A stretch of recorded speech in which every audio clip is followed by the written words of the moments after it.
Donc nous allons regarder ensemble aujourd'hui le verset principal d'abord, et puis on y reviendra. Verset principal, et quand je dis aujourd'hui, c'est peut-être le but de toute ma série À toi la gloire, mais bon, peut-être qu'il y aura des rajouts pour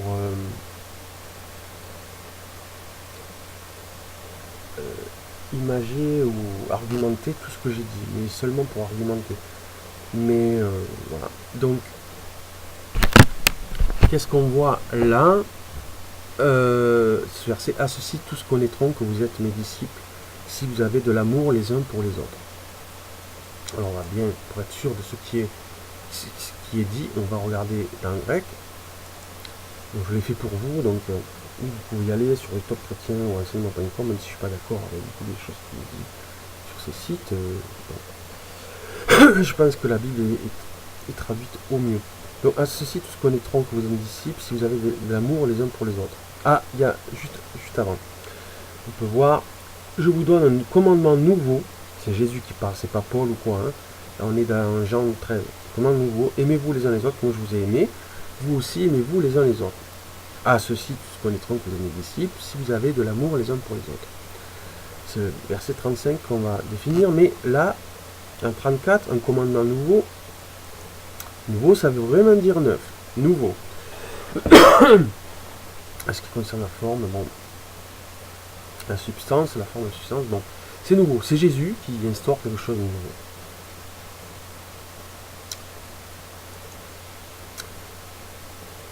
Quand il est dit là, à ceci tous connaîtront, c'est Ginesco, c'est vraiment apprendre à connaître, venir à connaissance, apercevoir, sentir, il n'y a pas de piège. Quand il est dit à ceci tous connaîtront que vous êtes mes disciples, c'est vraiment connaître.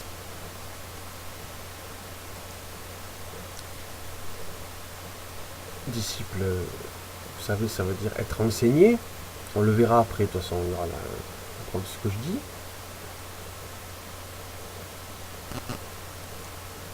D'ailleurs,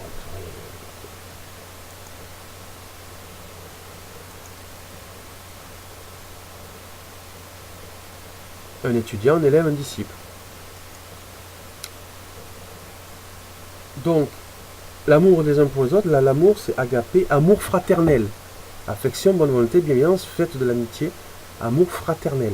C'est pas un amour mystique. Certains pourraient le considérer, qu'ils accompliraient cet amour mystique et divin quand ils s'accouplent. Non, non. Amour fraternel. J'ai un élève. Je l'ai déjà fait. Donc, on va revoir le verset. À ceci tous connaîtront que vous êtes mes disciples, c'est-à-dire étudiants-élèves, mes élèves à lui, si vous avez de l'amour fraternel, les uns pour les autres. Et ça, c'est un commandement nouveau, c'est bon nouveau. Donc, à ceci tous connaîtront, c'est pas comme ça, autrement, qui connaîtront, qu'est-ce que c'est un disciple de Christ, que vous avez dit, si vous avez de l'amour fraternel, les uns pour les autres.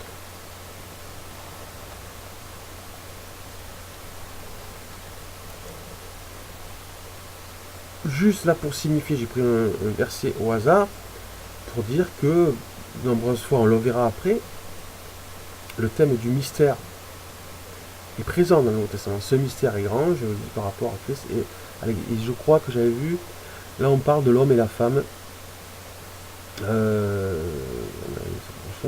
là qui dit qu'il doit aimer sa femme, etc. Les deux deviendront une seule chair.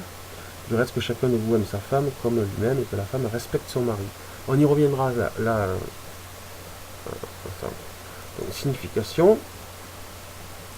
Quand il est dit ce mystère est grand, je dis cela par rapport à Christ et à l'Église carrément. Là c'est Paul qui dit. Je ne sais pas si Jésus parle de mystère, mais Paul dit ce mystère est grand. Il dit ça par rapport à Christ et à l'Église. Là vous avez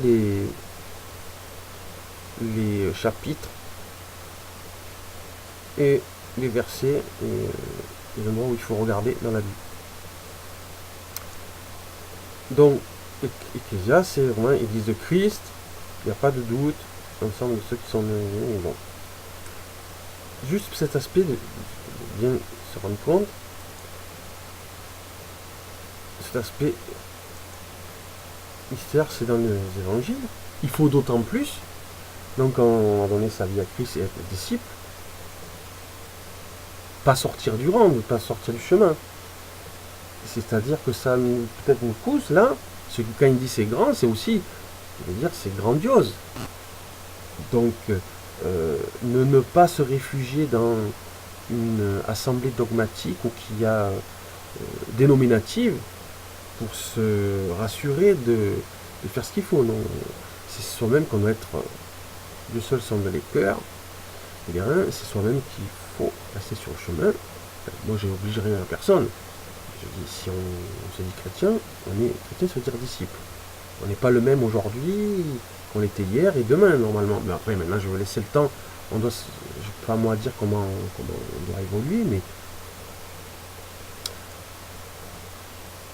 là encore, je dis ça, je donne ce verset, un Timothée, conservant le mystère de la foi, dans une conscience pure, mystère de l'Église de Christ, de la foi, dans une conscience pure, signifié mystère, chose cachée, un secret, un mystère. Là,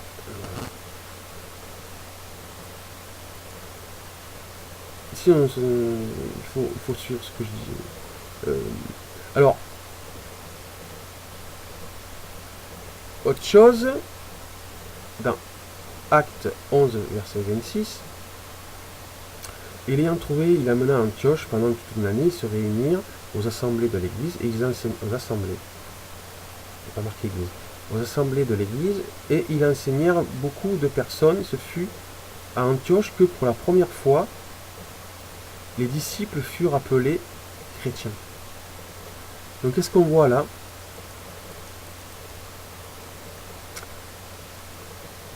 Qu'est-ce qu'on voit?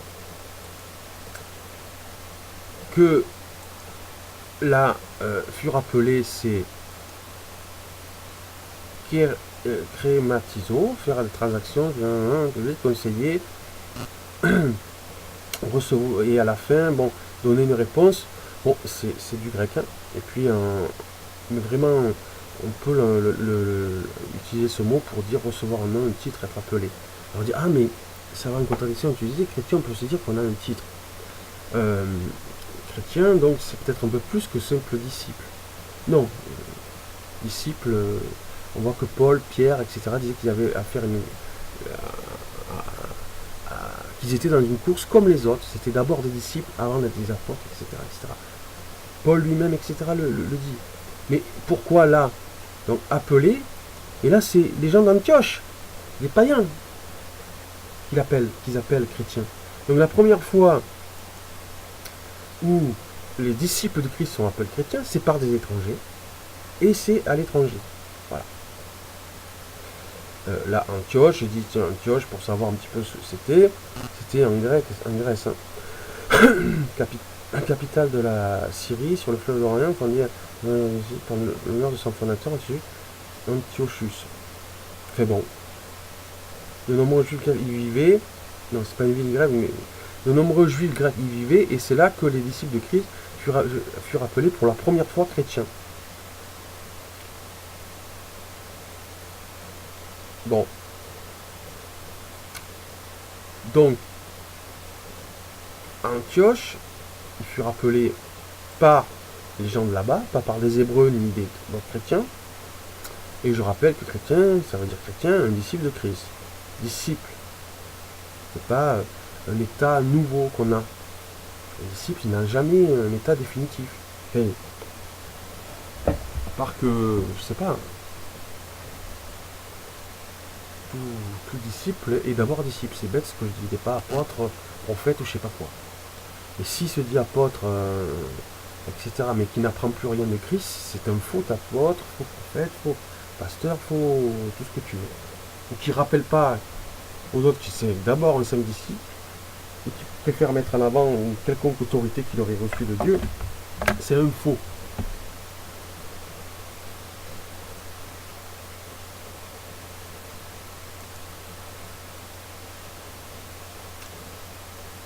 Alors, autre chose, peut-être que je l'ai déjà dit dans une autre vidéo, mais je le redis. Être chrétien, il y en a qui pensent que c'est un titre qui leur est donné quand ils se donnent leur vie à Christ. Alors, Jésus leur doit bien ça, c'est faux. Tu deviens chrétien, tu deviens disciple. Tu n'as... Ah non, c'est pas là. Non, c'était là-bas. Donc, je me suis trompé, donc vous voyez ce que je viens de dire. Je referai cette vidéo s'il faut, mais elle est essentielle, je pense, pour ceux qui ne veulent pas se tromper sur leur état ou position supposée en tant que chrétien. Alors, on a vu juste avant qu'il y avait des... je parlais un petit peu que malgré tout, ce qui est dit, on parle quand même dans le Nouveau Testament de mystère. Et pourtant, dans Matthieu 5,18, vous l'avez vu moi-même, les mystères, vous allez le revoir, il y a plein de passages, Paul dit carrément que c'est un mystère pour l'Église, pour Christ, et même le mystère de la foi. Bon. Pourtant, il est dit, dans Matthieu 5,18, car je vous le dis en vérité, tant que le ciel et la terre ne passeront point, là c'est Jésus qui parle, il ne disparaîtra point de la loi un seul iota, ou un seul trait de lettre, jusqu'à ce que tout soit arrivé. Alors on peut se poser la question, comment ça se fait que la Bible nous dit que c'est en même temps mystère? Je pense pas que c'est Jésus qui dit que c'est mystère, mais bon, c'est plutôt dans les épîtres Paul qui dit ça. Et comment ça se fait qu'on parle en même temps de mystère et qu'en même temps Christ dit que je vous le dis en vérité, tant que le ciel et la terre ne passeront point, il ne disparaîtra pas de la loi un seul iota ou un seul trait de lettre jusqu'à ce que tout soit arrivé. C'est un questionnement. Moi, ce qui m'intéresse, je dis, je peux m'éclairer jusqu'à ce que tout soit arrivé, tant que la ciel et la terre ne passeront point. Bon. C'est-à-dire, en tout cas, il nous dit à nous, il ne disparaîtra pas de la loi un seul iota. Donc, c'est un petit peu contradictoire avec le fait que les apôtres disent que c'est un mystère. Donc, c'est pour ça que quand certains ont des dogmes, surtout totalement mégalomaniaques, de croire que parce qu'ils se mettent en couple, ils ont une stature supérieure par rapport à leurs enfants, spirituels je parle, par rapport à leurs enfants, ou par rapport aux simples disciples, pas encore mariés, ou par rapport aux célibataires, ils ont un culot énorme. Donc ce qui est important là, c'est que je veux dire, mon mystère, comment on doit faire les disciples de Christ, donc des chrétiens. Que doivent-ils penser mystère? On ne doit pas enlever un seul iota de la loi. Ben oui, c'est une question.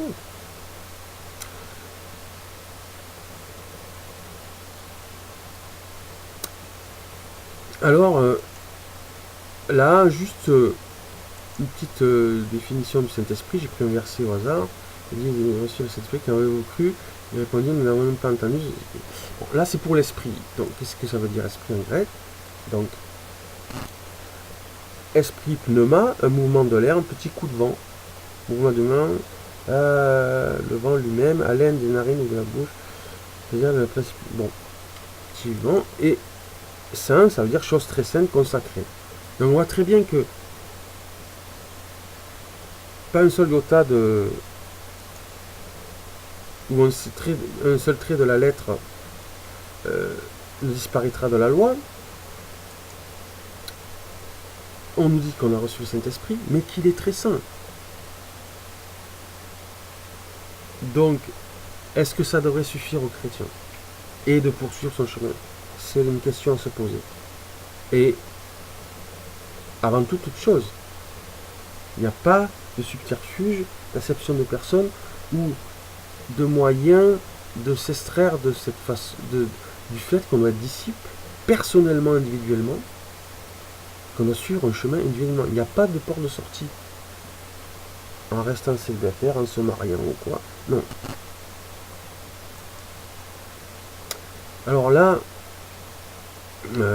Éphésiens 2:8, car c'est la grâce que vous êtes, par la grâce que vous êtes sauvés, par le moyen de la foi, et ça ne vient pas de vous, c'est le don de Dieu. Là, j'ai toutes les traductions pour que ce soit clair. Bon. Quand il est dit, et cela ne vient pas de vous, c'est le don de Dieu. C'est quoi le don de Dieu? C'est la grâce.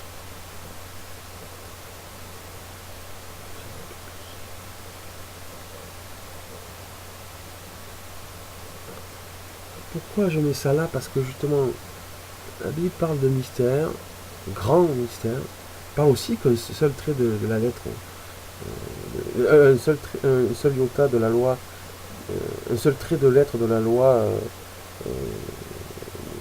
disparaîtra pas, bon, etc., etc. Et parce qu'on voit que c'est quelque chose de saint. C'est un mystère, en même temps, il ne faut pas dévier, mais comment on fait? Ben, en suivant le chemin. Et la grâce et le don de Dieu, c'est quoi? C'est la grâce de pouvoir avoir le droit de connaître le chemin et de pouvoir y marcher dessus et donc progresser.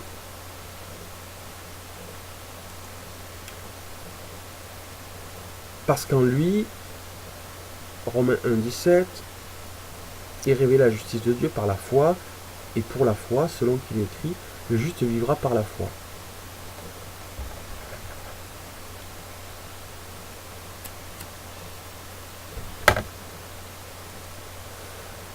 La foi, c'est pistis, conviction de la vérité de toute chose, croyant dans le Nouveau Testament, conviction ou confiance concernant la relation avec Dieu et les choses divines généralement avec les... Bon, vous lisez un petit peu, vous faites pause.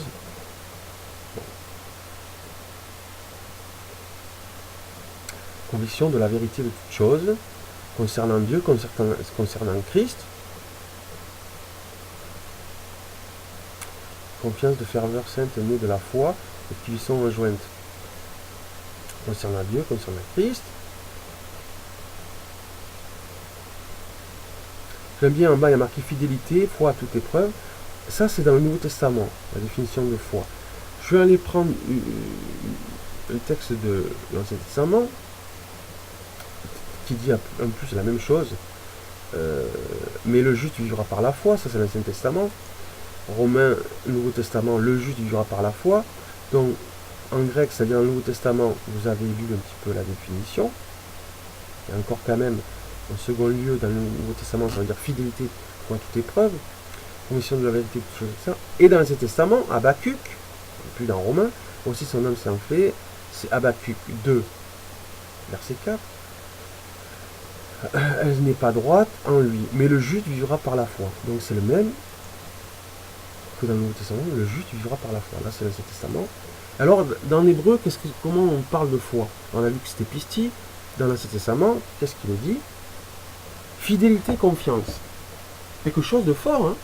C'est pas la foi, comme certains le pensent, pour que Dieu fasse des grandes choses, pour l'Église. L'Église, t'es sûr que c'est l'Église dénominative, la tienne, là? C'est ça, l'Église? On a vu dans notre verset tout à l'heure, parler les assemblées de l'Église. Une assemblée, est-ce que c'est l'Église? Je te laisse deviner. Est-ce qu'on a le droit d'être une Église dénominative? On va la réfléchir. En tout cas, c'est pas ça. C'est pas une Église dénominative qui sauve les gens, certainement pas. C'est pas à moi à dire à des gens qui se disent disciples de Christ, qui se disent, j'ai pas dit qu'ils sont. C'est pas à moi à dire que s'ils sont pas réellement disciples, mais qui le jouent, une Église dénominative, s'ils sont sauvés. Ah, certainement, je dirais pas ça, ni l'inverse d'ailleurs, au contraire. Mais bon. Mais là, la foi dans Habakkuk, le juste vivra par la foi, c'est fidélité, confiance. Déjà, la foi, c'est sûr qu'elle est essentielle à un moment donné. C'est où? Et c'est quand on se repent, qu'on croit que par la grâce de Dieu, on puisse être sauvé. Puis après, ce qui est essentiel, c'est quoi? C'est pas d'avoir la foi en des miracles où Dieu fasse. Après, c'est surtout d'être un disciple. La foi, c'est quand qu'elle est principalement la plus importante. C'est qu'on a la foi qu'on puisse être sauvé. Par Christ. Ensuite, il y a plein de versets, je ne dirais pas encore qu'on doit grandir en science, en connaissance, enfin, il y a plein de versets qui disent grandir dans la connaissance de Christ. Il y a plein de choses à faire, plutôt que d'avoir la foi pour que cette foi-là fasse tout. Non, non, c'est pas ça. La foi, c'est principalement, après avoir la foi comme pour être sauvé par Christ, c'est d'avoir la foi, de grandir dans la connaissance de Christ. C'est quoi? C'est d'être un disciple. Si on n'a pas la foi qu'on puisse grandir, mais même les autres aussi, pas tout seul. les autres aussi peuvent grandir. C'est en ça qu'on doit avoir un chrétien, quelqu'un qui est devenu chrétien, qui a donné sa vie à Christ, comme disent certains pasteurs des dénominatives, ça devient un disciple. Il ne reçoit pas, tant que le Christ n'est pas revenu, une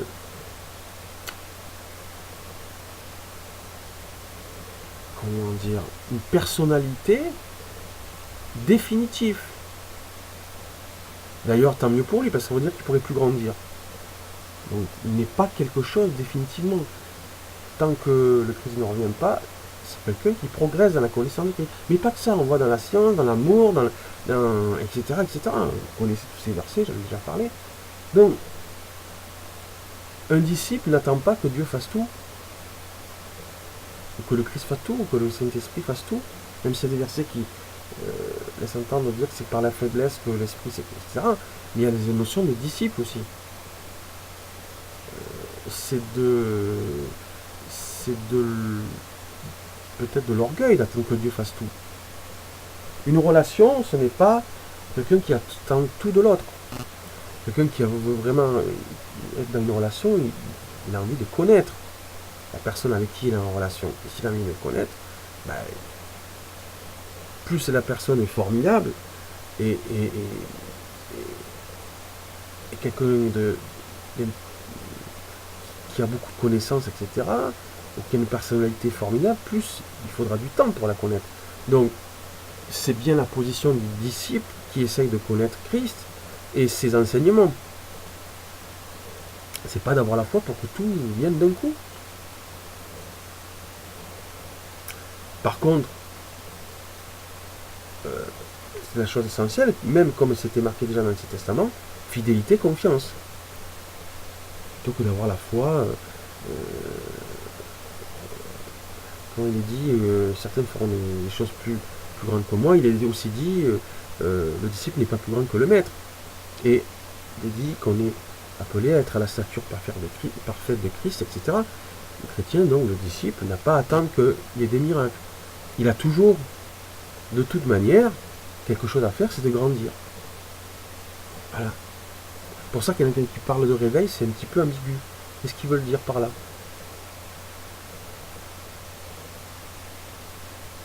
C'est très ambigu, ça.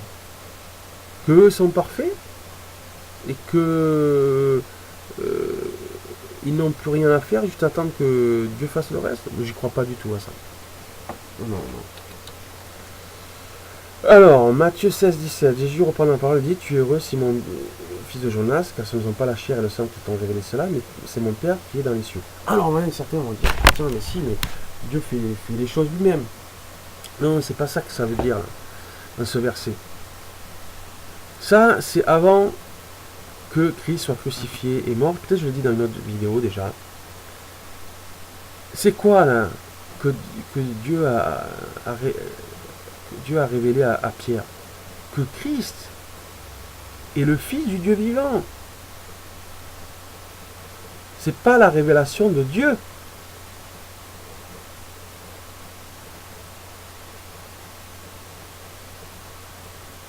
C'est pas la révélation, même on pourrait dire, de l'existence de Dieu. Peut-être que même avant que les êtres humains, femmes et hommes, connaissent l'existence de Dieu, c'est peut-être qu'ils aient besoin de connaître qu'il y a un espoir pour eux, c'est-à-dire un espoir de grandir, de devenir meilleur, donc pour cela de pouvoir se repentir, ou de devenir quelqu'un de meilleur, l'espoir de devenir quelqu'un de meilleur. Et ça, apparemment, le Christ permet ça. Dans la Bible, il est dit que Dieu a donné son Fils pour que quiconque, mais aussi, il y a le verset où il dit qu'il s'est donné lui-même. Donc il y a les deux. C'est Dieu qui a donné Christ, mais il y a un autre verset qui dit il s'est donné lui-même. C'est les deux. Et pour rentrer dans la connaissance de Dieu, finalement, Dieu ne peut pas faire ça sans Christ non plus. La vraie connaissance de Dieu. Donc là, c'est pas Dieu qui donne la foi à Pierre, etc., pour que Pierre croie. en Dieu. Parce qu'après Jésus dit, reprend la parole, il dit, tu es heureux si mon fils de Jonas, car ce ne sont point la chair sans qui t'ont révélé cela, mais c'est mon Père qui est dans les cieux. Mais révéler quoi? Que Christ est le Fils de Dieu. Donc, là c'est Dieu qui a révélé à Pierre quoi? Pas l'existence de Dieu, mais que Christ est le Sauveur, le Rédempteur, ceux qui sont reconnaissent pécheurs, etc. Là oui, mais le chrétien sait très bien que c'est le début, c'est ce que je disais tout à l'heure.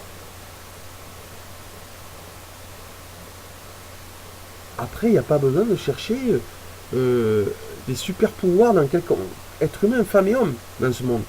Le chrétien, il sait ce qu'il a à faire, à être disciple. Et on sait très bien, la foi, ça peut être mélangé à un miracle. Il est dit, il ferait des choses plus grandes que moi, parce que l'esprit, quand il est mort et ressuscité, qui est remonté ensuite au ciel, il a donné l'esprit grâce à ça. Mais ça veut dire quoi, grande chose? Il est dit, il a répondu aussi par rapport au miracle aux pharisiens, vous savez ce qu'il a répondu. Hein, il vous a donné notre miracle, celui de Jonas. On a très bien vu que Jésus n'aime pas ceux qui cherchent ça. Donc la foi, il faut bien peut-être se remettre à niveau, de savoir ce que c'est.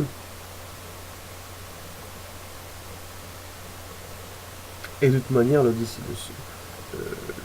principale, pour l'être humain, la principale fonction de la foi, c'est qu'il sache que s'il croit en Christ et qu'il donne sa vie à Christ, il est sauvé.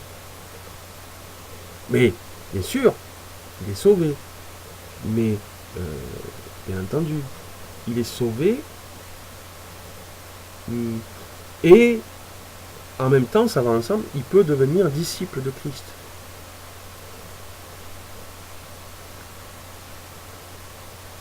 Ou plutôt, il devient disciple de Christ et donc il est sauvé.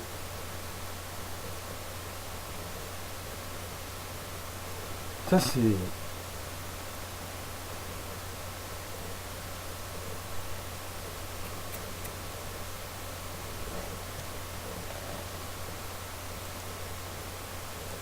Donc Pierre répond, tu es le Christ, le Fils du Dieu vivant. Bon.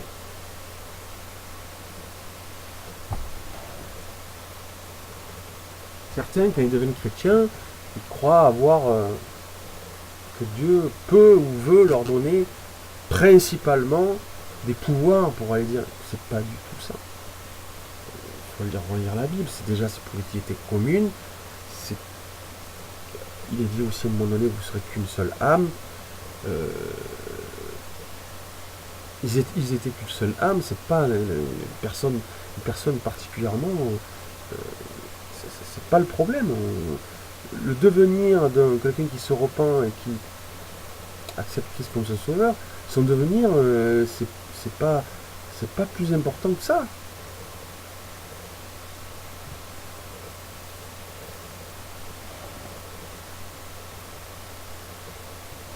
Tant mieux pour lui, c'est tout ce qu'on peut le dire. Maintenant, pour ceux qui croient que se marier c'est un acte supplémentaire d'être disciple de Christ, c'est totalement faux. On va revenir sur certains versets de la Bible, Éphésiens 7:33, du reste que chacun de vous aime sa femme comme lui-même et que la femme respecte son mari. Respecte son mari.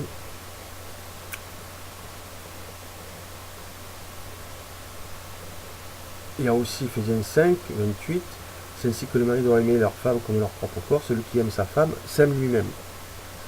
Donc on peut voir là-dessus, on peut dire aux hommes ou aux femmes, si tu te comportes comme ça avec ta femme, ou toi la femme envers ton mari, ça veut dire celui qui aime le prochain, enfin dans le couple, aime son propre corps. Est-ce que quand tu fais quelque chose à ton prochain, tu aimerais que lui se comporte de la même manière?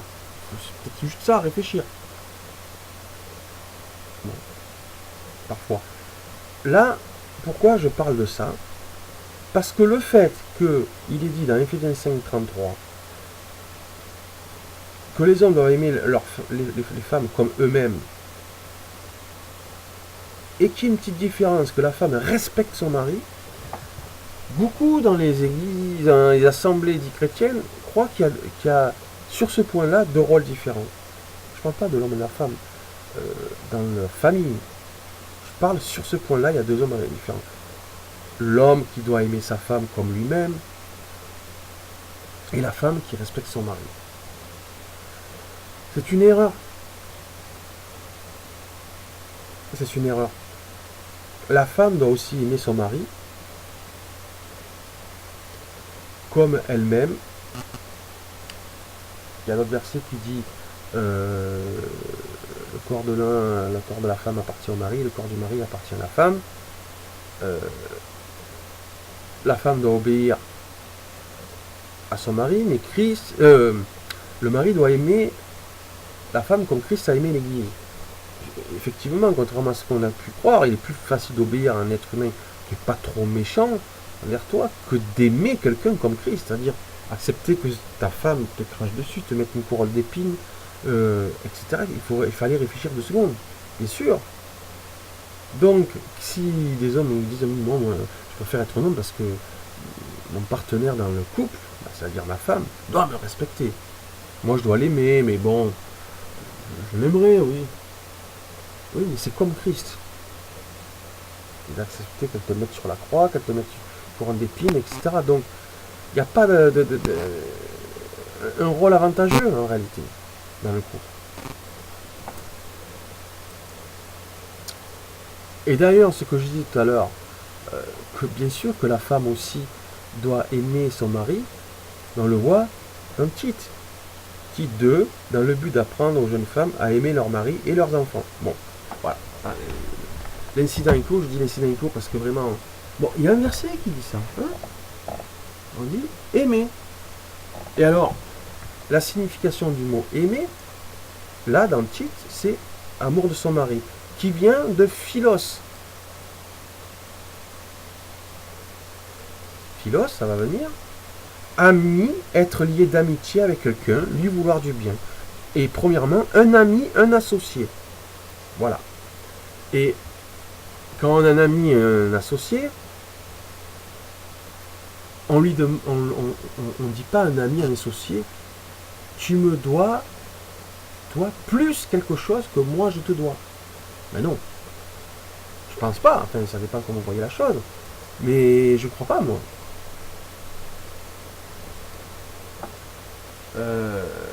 On ne dit pas à un ami ou une amie tu as des devoirs envers moi. Peut-être que c'est vrai d'ailleurs qu'il a des devoirs envers soi. Mais on le dit pas, c'est pas. Je sais pas. Un ami, c'est pas un ami sinon là. Donc ça vient de philos. Ami, lié d'amitié avec quelqu'un, lui vouloir du bien. Et je dirais peut-être lui vouloir du bien, plus qu'attendre qu'il nous fasse du bien. Alors on dit, oui, mais c'est que là, tu vous compliqué. Pourquoi? C'est pas compliqué quand il dit le corps de la femme appartient au mari et le corps du mari appartient à la femme? Oui, c'est dans la Bible aussi, ça. Alors, bien sûr que c'est... Alors, ça, c'est pas compliqué pour toi. Ben si, je crois pourquoi je dis tout ça. Parce que il y en a qui se croient être disciples dans le couple de manière spéciale parce qu'ils sont femmes dans le couple et hommes dans le couple. Non. Un disciple n'a pas de sexe. Un disciple, ça peut être un homme, une femme. Et on le verra tout à l'heure, il y a un verset qui dit, mais il n'y a plus de grecs, de juifs, ni d'hommes, ni de femmes, tous enfants de Dieu, ou tous... je ne me rappelle plus. Bon, il n'y en a pas. Il y est ce verset aussi. Et un disciple, on n'est pas disciple de manière supérieure en couple, parce qu'on pourrait exprimer en couple, je ne parle pas de la famille, en couple,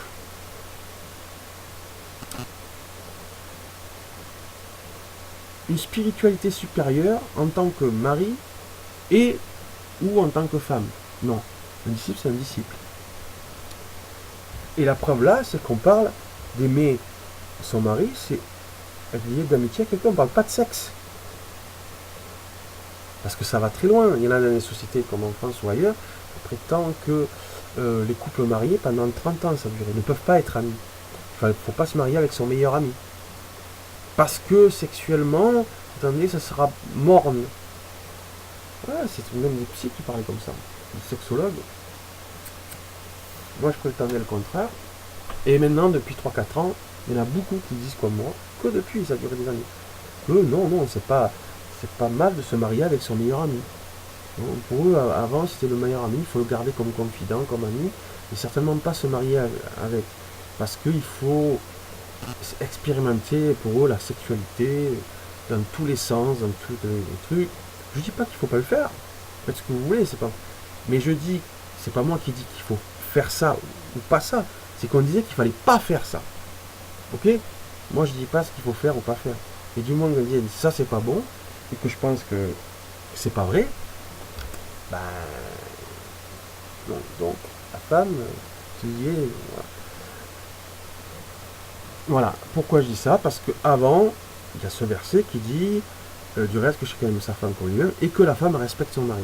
Et on pourrait penser que le fait que la femme respecte son mari, dans des sociétés où les droits des femmes sont respectés et même défendus, que ce serait quand même un désavantage de dire ah mais la femme elle doit respecter son mari quand même, c'est un désavantage. Non, une femme très bien dans une société où la femme est, où il y a des juges, par exemple en France 65% des juges sont des femmes par exemple, pas rien. Bon, et c'est très bien. Non, moi ça me dérange pas. Eh bien, une société comme ça, d'un milieu chrétien qui vit dans une société comme ça, une femme qui respecte son mari dans le milieu chrétien peut être amenée, si elle ne sait pas qu'il y a aussi marqué dans la Bible, aime son mari, finalement, après avoir obéi à son mari, qu'elle trouve que son mari ne l'aime pas assez, eh ben, trouver qu'il a désobéi à Christ ou bien sûr c'est ce qui se passe. Mais il y a Tite aussi. Et vous savez très bien ce qui a parlé de ce qui est dit, je dis dans notre Bible, de la fidélité. Et ce que dit Christ pour la fidélité. Oui, il y a l'histoire de la femme infidèle ou que les pharisiens veulent lapider. Jésus lui dit, leur dit, celui qui n'a point péché jette la première pierre. Bon. Et ça, c'est les Juifs qui avaient du respect pour Dieu. C'est pour ça qu'ils n'ont pas jeté la première pierre. Mais on voit dans d'autres versets que Jésus dit qu'il faut, non, par tous les moyens, qu'aucun homme renvoie sa femme. Parce que s'il se remet avec notre homme, elle commettra un adultère. Mais il dit aussi qu'il ne faut pas séparer un couple marié, sauf pour cause d'adultère. C'est Jésus qui parle. Oui, pour cause d'adultère, l'homme ou la femme peut divorcer. Voilà. Donc là, je crois que c'est clair. Mais clairement, une femme dans le milieu chrétien ne peut pas dire finalement je divorce parce que j'ai respecté mon mari jusqu'à maintenant. Je considère qu'il ne m'a pas assez aimé. Donc je divorce. J'ai même le droit de divorcer. Non. Tite. Elle doit aussi pas que respecter, aimer. Et leur mari. Et le mari aimait leur femme, comme Christ a aimé l'Église, ce qui est quand même assez compliqué. Et c'est d'abord, et d'ailleurs ils sont d'abord frères et sœurs, et il est dit de se pardonner. Bon. Je vois pourquoi les couples chrétiens se donneraient le droit plus de moins pardonner, donc de divorcer, que les autres. Que c'est peut-être ceux qui sont célibataires dans l'église. Ça c'est quand même drôle cette histoire-là.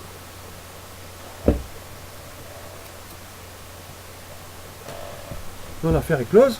Vous avez vu Tite, chapitre 2, verset 4, c'est clair. Maintenant vous faites ce que vous voulez, c'est pas mon problème.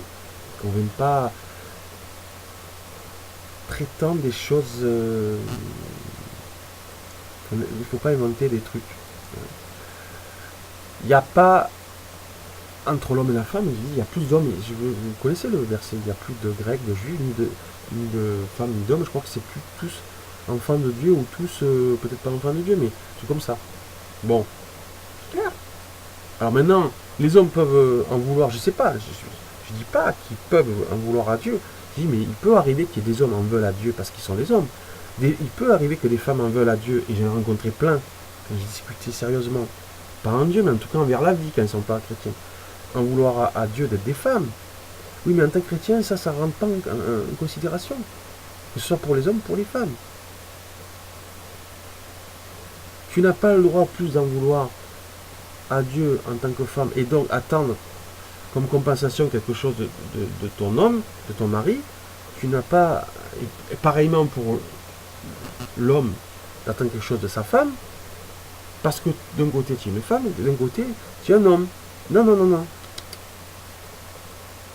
Tu n'as pas à attendre quelque chose de particulier. Si tu es chrétien, je parle.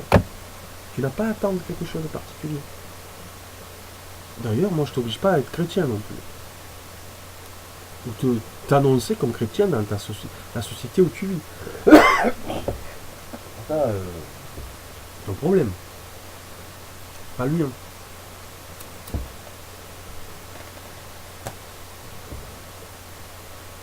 Voilà.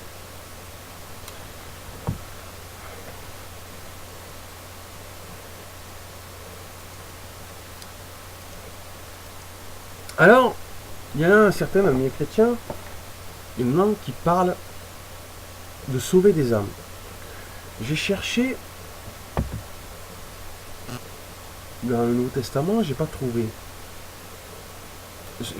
que le chrétien ou la chrétienne, d'autant plus certains qui se disent pasteurs, apôtres, etc., qui disent pour leur assemblée d'évangéliser pour sauver des âmes, vous l'avez souvent entendu ça.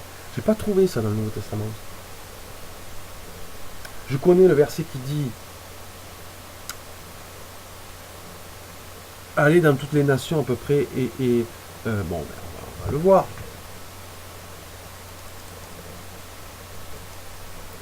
Allez, faites de toutes les nations des disciples, c'est-à-dire des élèves, des gens qui sont là pour apprendre, les baptisant au nom du Père, du Fils et du Saint-Esprit, mais sauver des âmes, je n'ai pas trouvé. Alors, si vous trouvez le verset, vous le mettez en dessous dans les commentaires, pas trouvé moi. Sauver des âmes.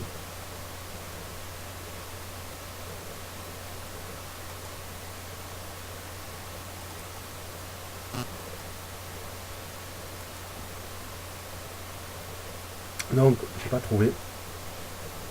Par contre, on peut voir que par votre persévérance, vous sauverez vos âmes. C'est pas moi qui dis, Luc 21, 19. Hein? On voit très bien, pour faire des disciples, sauver des âmes. Ben non, je crois pas que c'est biblique. Hein? Faire des disciples, oui, mais sauver des âmes, non, non, non. Je sais pas d'où ça sort, ça. Alors là, c'est pourquoi, rejetant toute souillure et tout excès de malice, recevez avec douceur la parole qui a été plantée en vous et qui peut sauver vos âmes. C'est bizarre, ce soir. La parole qui a été plantée en vous et qui peut sauver vos âmes. Attends, mais on est sauvé ou pas? Notre âme est sauvée ou pas?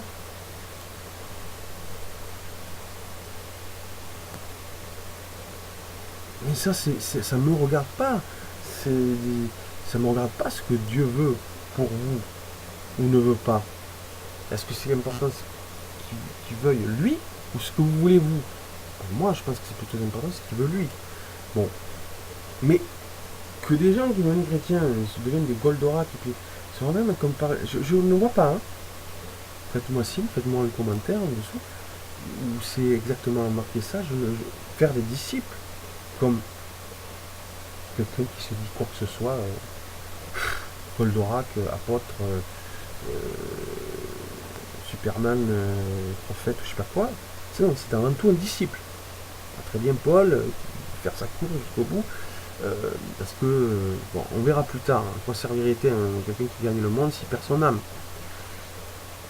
Disciple, mais il ne faut pas avoir peur de ce que je viens de dire. Ce que je veux dire dans cette vidéo, c'est quoi? C'est que les gens comprennent que ce sont des disciples. Et que n'importe quel homme et femme sur terre qui se dit chrétien, ça veut dire disciple de Christ. N'importe qui, homme ou femme, qui se dit chrétien, même s'il se dit ceci, cela, il faut que vous ayez dans votre tête que ce sont des disciples, comme vous. J'allais dire pas plus. Après, s'ils se disent avoir un ministère, ça ne vous regarde pas quelque part, mais vous n'allez pas être soumis à eux, plus qu'aux autres. Vous n'avez pas à arrêter d'être des disciples, par contre. Pas des disciples de ces gens-là. Ah non, surtout qu'il y a la Bible aujourd'hui.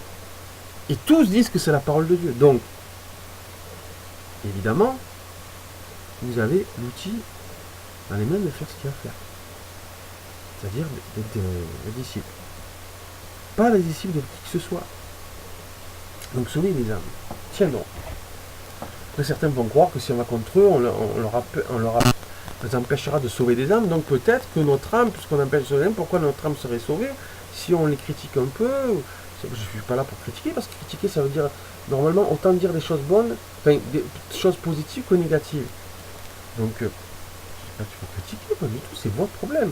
Mais d'ailleurs, vous n'êtes pas obligé d'être une assemblée où il y a quelqu'un, il y a la Bible aujourd'hui, qui prétend être un enseignant exclusif, et que vous devez passer par lui pour votre métier de, entre guillemets, de disciple. Le métier de disciple, c'est pas que le dimanche. Donc, bon. Alors, dans ce verset, ce qui m'intéresse, parce que beaucoup en reviennent, Jacques 1,29, c'est pourquoi, rejetant toute souillure et tous excès de malice, recevez avec douceur la parole qui a été plantée en vous et qui peut sauver vos âmes.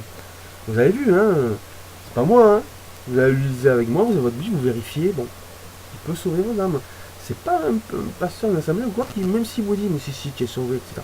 Moi, je dis pas que vous l'êtes pas, moi, je dis pas que Dieu sauve définitivement, je dis rien. C'est à chacun devant Dieu qui à voir, et pas devant un pasteur ou quoi que ce soit. Ça n'existe pas, ça.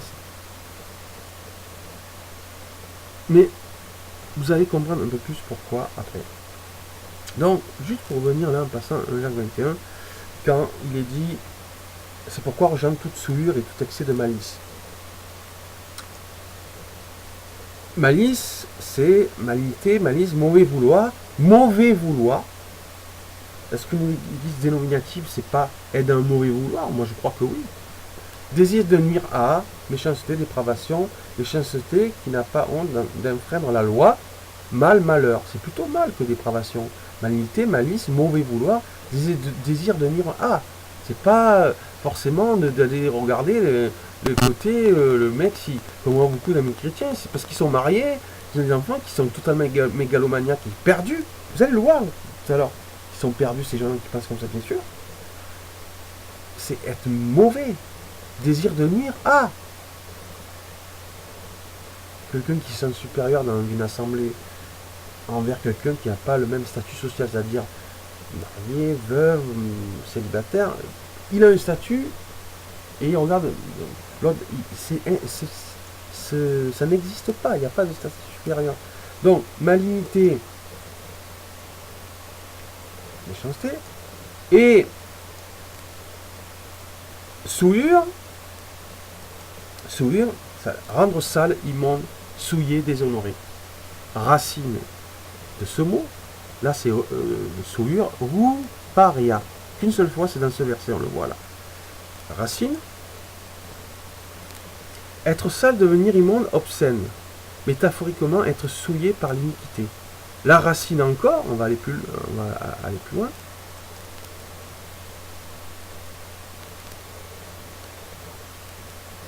Ce qui est sale, obscène.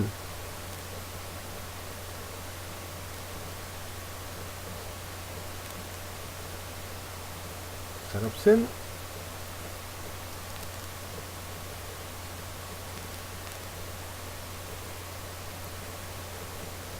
Et avant, métaphoriquement, être souillé par l'iniquité.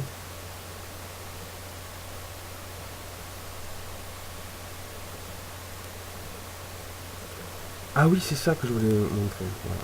Donc, et là, la racine de la racine, c'est employé une seule fois. Et pourquoi? C'est dans 1 Pierre 3,21. Cette eau était une figure du baptême. Cette eau était une figure du baptême. C'est Pierre qui parle. Qui n'est pas la purification des souillures du corps, mais l'engagement d'une bonne conscience envers Dieu, et qui maintenant vous sauve, vous aussi, par la résurrection de Christ. Mais l'engagement d'une bonne conscience envers Dieu. Voilà.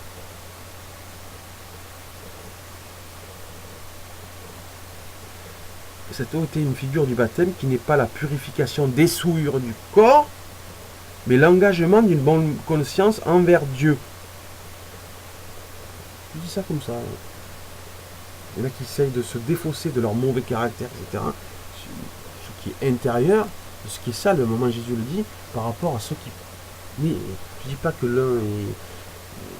c'est bien ou c'est pas très grave et l'autre grave, mais je crois qu'ils se trompent de vouloir mettre une hiérarchie. Parce que s'il y a à mettre une hiérarchie, c'est plutôt ce qu'on a dans la tête et ce qu'on pense mauvais ou qu'on se voit au-dessus des autres dans l'église, alors qu'il dit voyez les autres comme supérieurs à vous-même. Parce que nous on fait un péché de pensée, l'autre fait un péché physique, eh ben c'est pas bien. D'ailleurs, il y en a qui... Ces gens-là qui mettent une atmosphère, par exemple, sale d'ailleurs, ils pensent mal, ils mènent une atmosphère comme ça peut-être pendant des semaines, des mois, peut-être des années, parlant de certains sujets, mais si tu crois qu'il y a une hiérarchie dans le péché, ben c'est toi qui es le plus gros péché là. Tu lis 1 Pierre 3, 21. Voilà. Pas la purification des souillures du corps, mais l'engagement d'une bonne conscience envers Dieu. Voilà. Donc, on est plutôt calme parce que Matthieu parle de sauver les âmes, suite.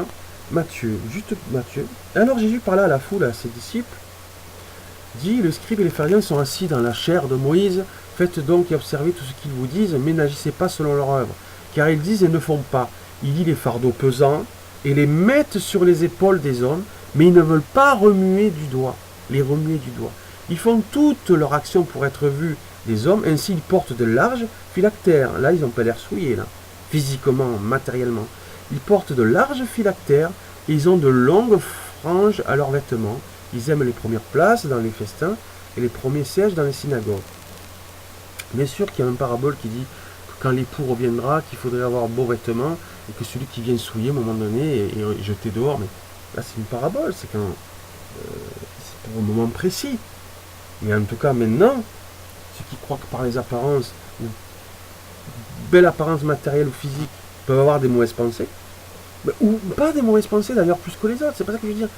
C'est dire d'avoir des mauvaises pensées tout en disant sur quelqu'un, tout en pensant qu'ils ont le droit d'avoir des mauvaises pensées sur quelqu'un, parce qu'ils parlent des péchés de quelqu'un, mais tu t'es pas rendu compte que ce que tu es en train de faire, c'est pire que le péché dont tu parles de quelqu'un. Maintenant, bien sûr qu'il faut reprendre la sœur qui se complaît, mais pas avec le plaisir de hiérarchiser les péchés. Il faut que ce soit pour son bien, pas pour le bien de son assemblée dénominative, certainement pas, non. L'église, c'est pas pour le bien de la personne. Alors, tant qu'il n'y a pas une église universelle, quand tu reprends quelqu'un, c'est pour le bien de la personne et pour le bien des autres qui sont autour. Alors, d'une assemblée aussi dénominative, si tu veux, mais voilà. Donc, de penser en mal, plutôt de ce... J'ai plein de cas, c'est catastrophique. Les gens qui sont chrétiens et chrétiens, qui parlent mal des autres, mais qui ont menti des choses graves, qui ont essayé de justifier leurs mensonges, qui sont heureux de se donner un petit rôle d'autorité parce qu'ils sont parents, tout en disant, et j'ai des cas clairs, il y en a qui prêchent ça, tout en disant que de toute façon, si eux ils ont péché, en parlant à d'autres parents, bien sûr, d'autres adultes, c'est pas grave, Dieu les pardonnera, mais qu'un jour leurs enfants reviendront vers eux. Ben, ils prennent la position de Dieu. C'est-à-dire que eux, c'est pas grave qu'ils se comportent mal, mais que leurs enfants, je sais pas, peut-être que leurs enfants vont être tout particuliers, encore, qui trouvent plus grave que de penser mal ou d'être égocentrique. Alors là, c'est la pire des péchés, c'est comme pour Dieu. Mais eux, c'est pas grave, les tromperies ou les mensonges ou les erreurs qu'ils font, mais ils le disent carrément, avec autorité derrière une chair, pas grave. Puis, l'air de condescendant, bon, les enfants peut-être reviendront un jour. Ça, bien sûr, avec les formes d'un sage. Ben oui, mais occupe-toi d'abord de... Peut-être, non. Je sais pas, moi, ne viens pas prêcher que c'est pas grave. Et te donner une position de... Mais c'est fantastique, cette histoire. C'est grave, hein, et c'est des conséquences très très graves pour ceux qui accusent, parce que ils le font de manière très style sage, avec un ton, mais il faut avoir foi, etc. Si on a fait des erreurs, c'est pas trop grave. Oh, nos enfants reviendront. Mais tu es malade ou quoi? Jésus est le chemin, la vérité, la vie, la vérité aussi. Et la Bible est claire, hein. Le prince du mensonge, c'est le diable. Et tu ne peux pas dire que la vérité, c'est secondaire quand ça t'arrange. Mais non. Non seulement tu te croyais quelque chose parce que tu n'étais pas, mais tu n'as rien, mais en plus tu es moins que rien. Bah, c'est parce que tu mets les formes de sage avec un bel habit, je sais pas, et tu te rends compte. Je dis pas ça méchamment, c'est juste la vérité ce que je dis. Quelqu'un qui dit je fais des conneries, c'est pas grave, mais de toute manière, mais il se rend pas compte d'une prédication, c'est arrivé plusieurs fois ça. Moi, c'est pas moi qui accuse, c'est la personne qui parle comme ça, c'est la même chose tout à l'heure que je disais. Je suis pas là pour. Qui parle des jeunes qui. Mais attends, mais. Peut-être même qui te dit qu'il veut pas te voir parce que tu es hypocrite ou pharisien ou que tu as des péchés que tu veux pas avouer et que tu avoues de manière. Comment dire, pharisienne, c'est-à-dire religieuse. Ah oui, je reconnais, mais si on ne le sent pas, que tu te repens réellement. Mais... Donc on va lire Matthieu 23, on va bien le lire. Alors Jésus, parlant à la foule et à ses disciples, dit, les scribes et les pharisiens sont assis dans la chair de Moïse, faites donc et observez tout ce qu'ils vous disent, mais n'agissez pas selon leur œuvre, car ils disent et ne font pas. Il dit les fardeaux pesants et les mettent sur les épaules des hommes, et ils ne veulent pas les remuer du doigt. On ne parle pas des jeunes, là. Ils font toute leur action pour être vus des hommes. Ainsi, ils portent de larges phylactères, ils ont de longues franges à leurs vêtements, ils aiment la première place dans les festins et les premiers sièges dans les synagogues. Ils aiment à être salués dans les espaces publics, j'en connais comme ça qui sont de plus en plus, et à être appelés par les hommes Rabbi, Rabbi. Mais vous, ne vous faites pas appeler Rabbi, car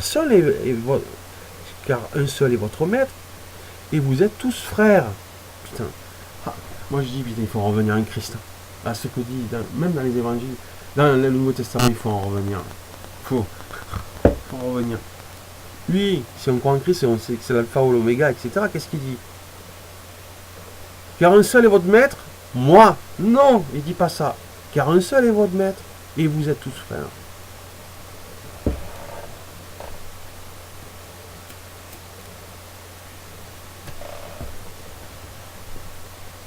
Ah ouais. Ça fait toute la différence, ça. Et n'appelez personne sur la terre votre Père, car un seul est votre Père, celui qui est dans les cieux. Ne vous faites pas appeler directeur, car un seul est votre directeur, le Christ. Et là, il insiste, il ne dit pas moi Jésus, il dit le Christ, il parle de sa fonction. C'est pas de lui qui parle.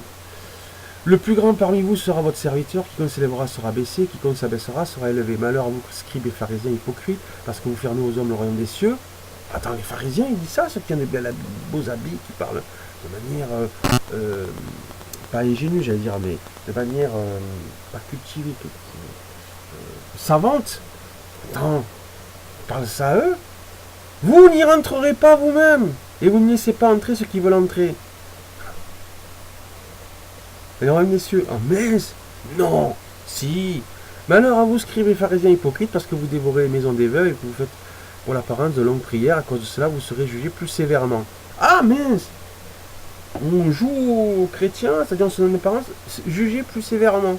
Aïe, oulala, mince. Malheur à vous, scribes et pharisiens hypocrites, parce que vous courez la mer et la terre pour faire un prosélyte. Ah tiens, mais prosélyte, c'est pas pareil que disciple? C'est pareil, non? Et quand il est devenu, vous en faites un fils de la géhenne 2 fois plus que vous.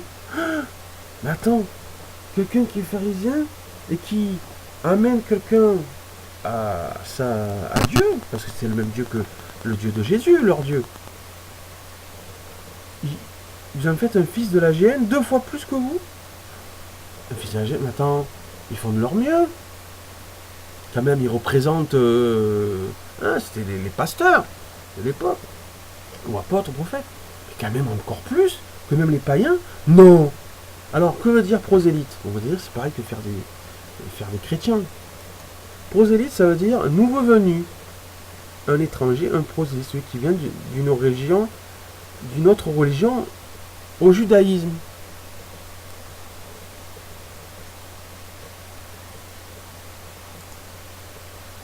La racine du mot, venir, s'approcher d'eux, aller près d'eux, consentir à.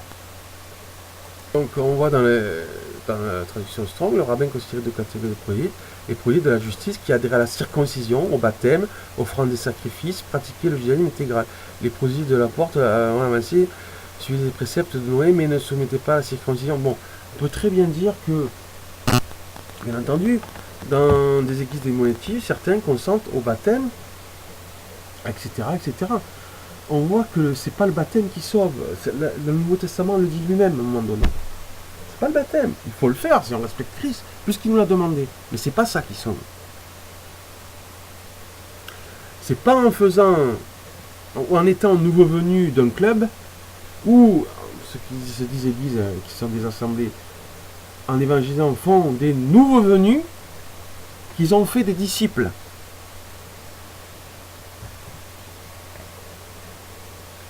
Il faut que ce soit clair. Et je vais être plus clair tout à l'heure, après, ça va être beaucoup plus clair. Comment alors faire? On va voir que c'est Jésus qui parle. Parce que vous courez la mer et la terre pour faire des prosélytes. Ils courent la mer et la terre, ils pourraient dire, mais quand même c'est bien. La mer et la terre, c'est bien ça quand même. Ils en veulent les petits, hein.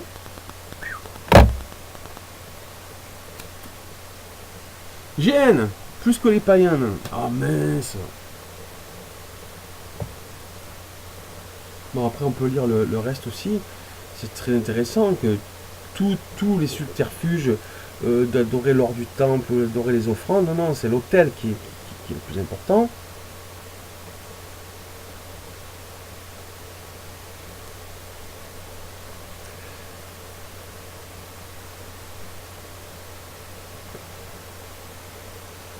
Voilà. C'est donc prosélyte. Oui. Prosélyte, c'est pas un disciple. Un disciple, c'est quelqu'un. Un disciple ne fait pas partie d'un club. Parce que d'un club, parce que quelqu'un se dit pasteur, apôtre, prophète, etc. Ce sont des disciples, ces gens-là. Et si vous ne donnez pas de la bonne nourriture, et que vous voyez qu'ils ne donnent pas de la bonne nourriture spirituelle, que vous n'avancez pas, disons, et que vous restez, vous êtes coupable. Eux aussi, peut-être sur certains aspects, parce qu'ils ont prétendu vous donner de la bonne nourriture. Et si vous avancez pas, mais que ça vous suffit, et que vous remettez le sérieux que vous avez envers Christ, son œuvre, et envers Dieu, donc, que vous remettez cela, ce sérieux-là, entre les mains d'un homme qui se dit prophète, apôtre, etc., vous avez tort. Vous en serez seul responsable. En tout cas, ces gens-là, devant Dieu, ne dédouaneront pas. Et pas, si vous avez une Bible, bien sûr. D'ailleurs, ces gens-là, premièrement, si vous n'en avez pas, ils doivent vous donner une Bible. Voilà. Et puis, une fois que vous avez une Bible, voilà, vous n'avez pas d'excuses. Une Bible que vous savez lire, bien sûr. Non, donc, un disciple, c'est pas un nouveau venu. Hein, même s'il vient d'une autre religion, ou qu'il vient du péché, ou je sais pas quoi, non. Il est dit, allez dans toutes les nations, et faites des disciples. Il n'est pas dit des chrétiens. Et pour cela, comment on fait? On le verra. On l'a vu déjà au début, c'était le premier verset. J'espère que vous en souvenez. Vous allez avoir la réponse. Dans le nom du Père, du Fils et du Saint-Esprit, éducation. Là c'est le verset. Allez, faites de toutes les nations des disciples, les baptisant au nom du Père, du Fils et du Saint-Esprit. Enseignez-leur à observer tout ce que je vous ai prescrit. Ben oui, mais là, maintenant il y a la Bible.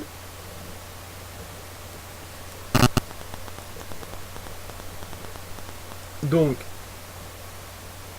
faites toutes les nations des disciples. Le disciple, je le rappelle, être un disciple de quelqu'un, là c'est de Christ, bien sûr, sur les préceptes et les instructions, faire un disciple, enseigner et instruire.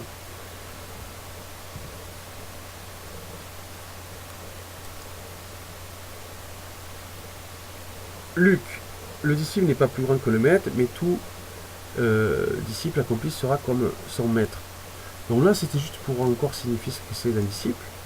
Un étudiant, un élève, un disciple. Un disciple de qui, en premier lieu? Je dis, enseignez tout ce que je vous ai prescrit. De qui? Il y a la Bible aujourd'hui. Et ces gens-là disent eux-mêmes que c'est la parole de Dieu. Donc de qui tu sais lire? Mais c'est pas dans le dimanche ou en ouvrant ta Bible pour te faire bien voir par les gens, les membres de ton assemblée, que tu fais bien. Non, c'est pas pour ça. Pas pour être bien vu. C'est pas, sinon ça veut dire que c'est disciple de ces gens-là.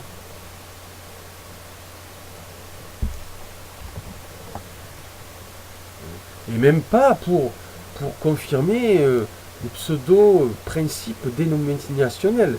Disciple, c'est pas...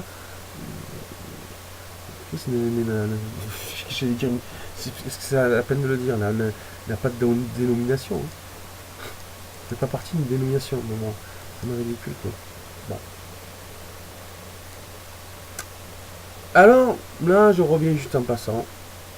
On a déjà parlé du couple, on a vu que c'était lié à l'église, le couple, on voit très bien que dans la Bible, il y a un lien. Et j'y reviens là sur le couple, maintenant que je pense que il y a les choses sur la notion de disciple est claire.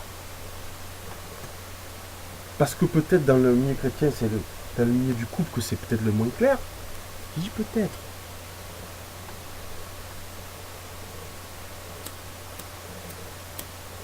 En tout cas, j'ai vu qu'il y en a certains qui, par rapport à ce verset, partaient en live.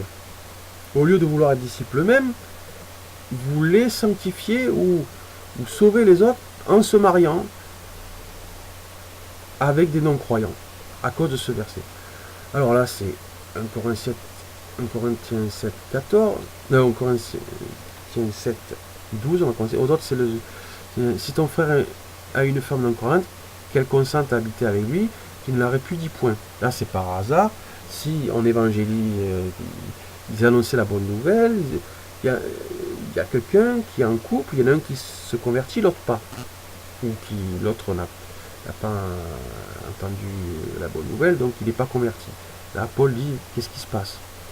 Il dit, d'ailleurs, ce n'est pas moi qui... c'est pas le Seigneur qui dit, c'est moi qui dis. Il dit, ben...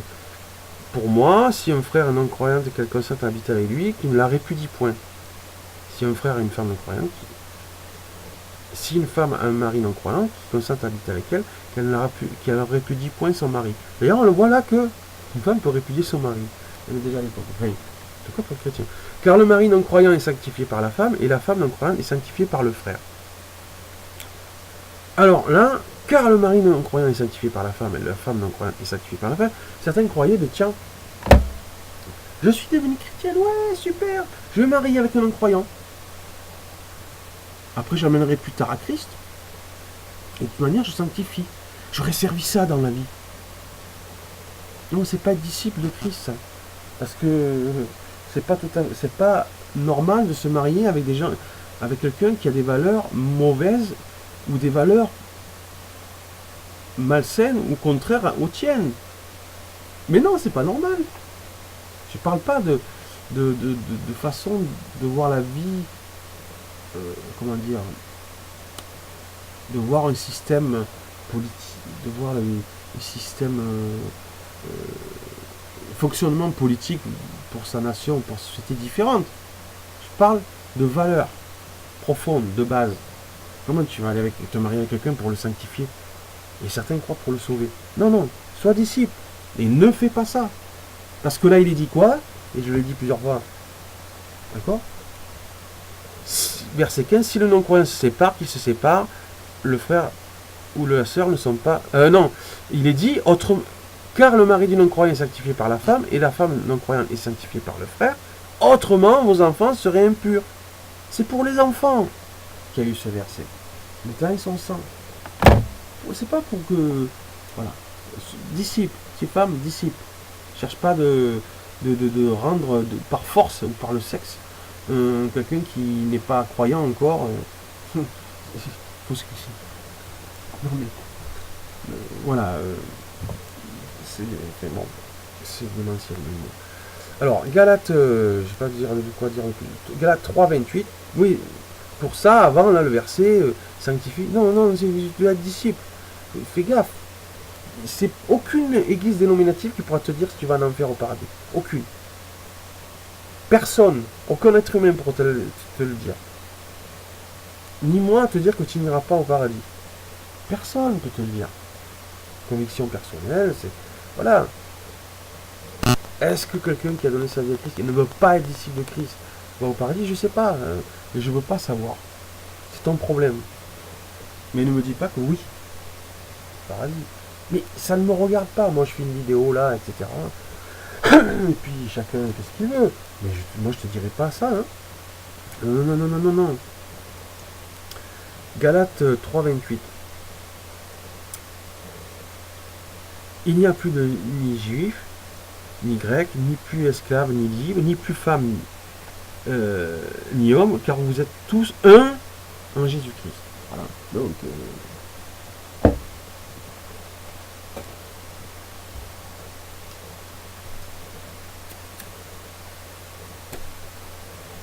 il n'y a pas de rôle de disciple femme et un rôle de disciple homme. Dans la famille, oui, chacun a son rôle, certainement. En tout cas, un homme n'est pas une femme et une femme n'est pas un homme. Et je ne sais pas à qui ça devrait choquer quand on dit ça le plus, les deux. Je ne vois pas pourquoi, moi personnellement. Bon.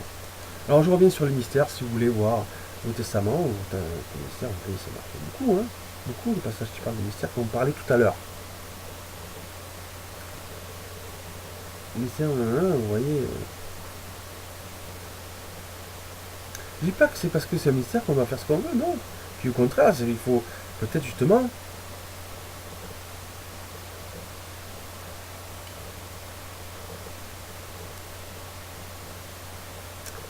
qu'il faut pas, il faut être sérieux. Mais bien sûr, parce que c'est quand même grandiose. Si tu crois que Dieu existe, donc tu le vois pas pourtant. Bon, on voit très bien qu'on peut pas le voir humainement, parce que sinon on serait détruit charnellement. C'est qu'en esprit, enfin, c'est que quand on ira au ciel que... Enfin, je sais pas, moi. Bon, voilà, juste pour le mystère. Il y a le mystère, tout à l'heure on a vu, hein. Le mystère, après on parlait du couple, etc. Bon. Un verset qui parlait du mystère de Christ, de l'Église, de la foi aussi. Bon. Puis après, juste, quand il parlait du mystère de l'Église et de Christ, on parlait du couple, etc. Aimez vos femmes, respectez. Bon, voilà. Bon, maintenant,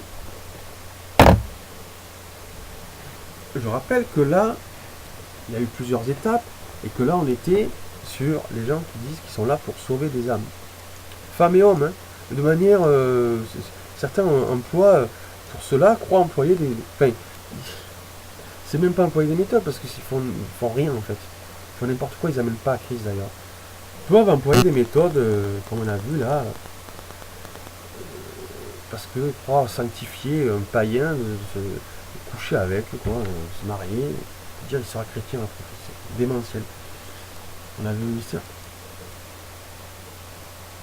Donc, maintenant, ces versets... Je pense que c'est bien de lire Marc 8, 36. Et que sert-il à un homme de gagner tout le monde s'il perd son âme? Là, je pense pas qu'il parle à des païens. Il parle pas de commercial qui veulent gagner des marchés.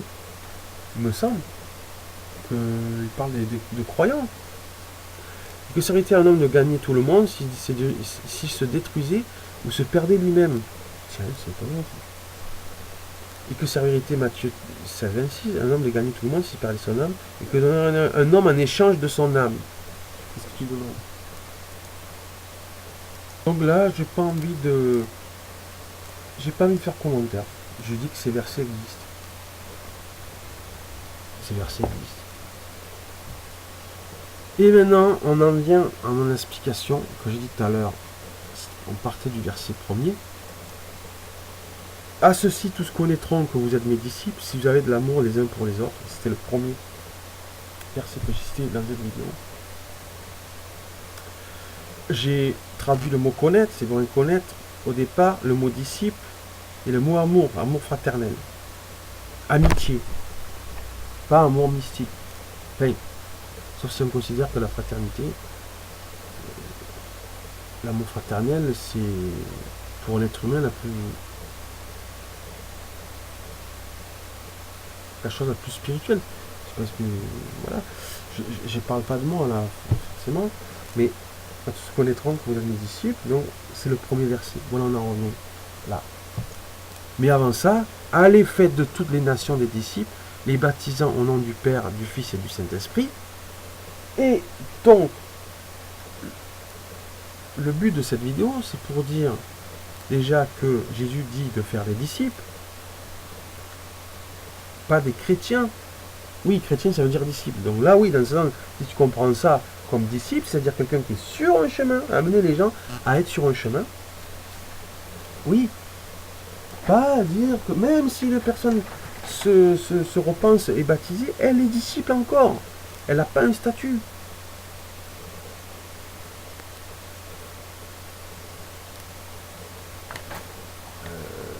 J'ai marqué, moi,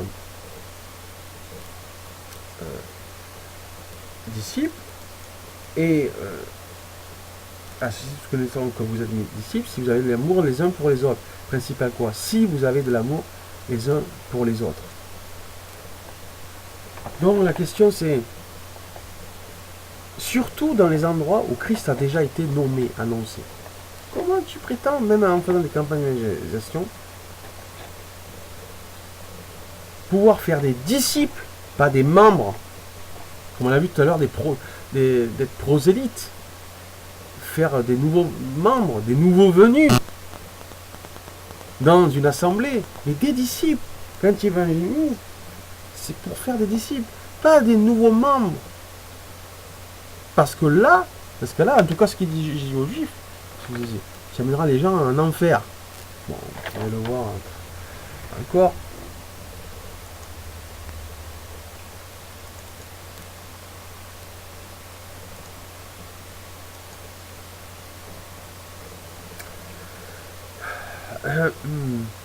Mais alors à vous, scribes et pharisiens publics, parce que vous courez la mer et la terre pour faire un prosélyte. Pourtant, les mecs, ils pourraient dire quand même, mais ouais, mais en fait, quand même, tu es dur avec nous, on a couru la terre et la mer. Non, pas le fait de.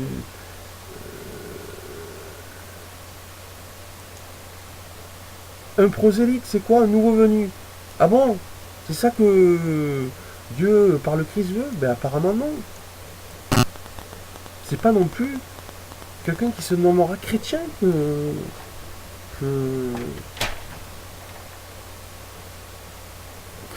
Dieu veut. Et alors, comment alors?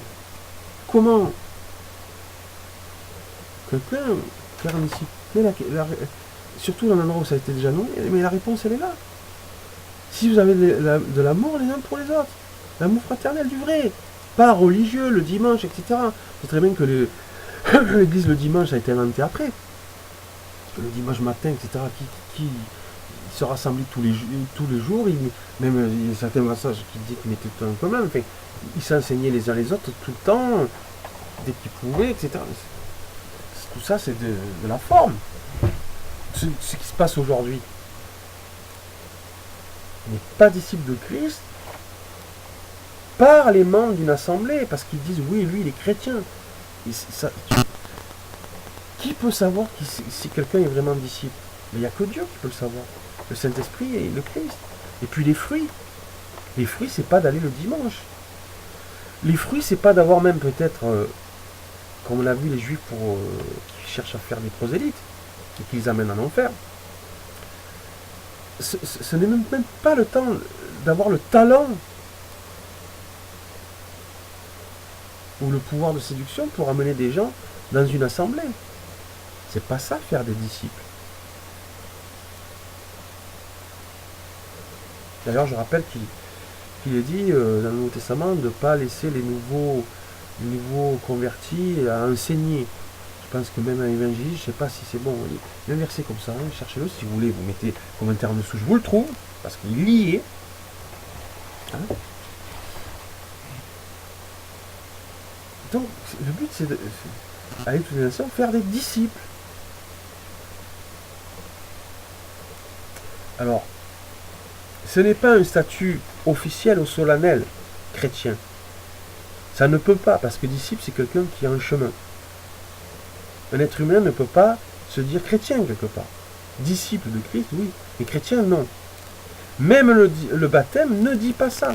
Il y a un verset dans la Bible qui montre bien que c'est pas le baptême. Parler en langue, j'ai déjà montré, c'est certainement pas ça qui dit qu'on est sauvé. Parce que quelqu'un qui a une, comment dire, qui peut prouver aux autres, est-ce que c'est le but de prouver aux autres qu'on est sauvé? Ben, on s'en fout. Moi, personnellement, je m'en fous s'ils sont ou pas. Mais c'est pas que je m'en fous. Je n'existe pas dans cette vie pour être content que tu sois sauvé. Je pense qu'il vaudrait mieux que je sois content que moi-même je sois sauvé. Bon, je vois pas pourquoi tu me foutre la gueule. Si, je suis sauvé, mais c'est ton problème. Je suis content pour toi. Je souhaite que tout le monde soit sauvé, moi. D'ailleurs, je crois qu'il y a un verset qui dit que Dieu veut que tout soit sauvé. Mais si tu viens, il y en a même qui, quand ils se sentent accusés, même quand tu les accuses pas, que tu penses même pas à eux, peut-être même, tu parles de ça. Oui, mais tu remets en cause et qu'ils viennent te dire, comme si tu viens te dire ou te laisser entendre que tu remets en cause le salut. Mais c'est pas mon problème. Et d'ailleurs, je pensais pas à ça. Qui je suis, moi, pour penser que toi, Valérie ou Marcel, n'est pas sauvé? Je dis pas pour être content que les gens n'aient rien à en faire. Mais de l'autre côté, toi, mais c'est ton problème. On va pas dans une assemblée pour que les autres te confirment que même si tu n'es pas disciple, tu vas être sauvé.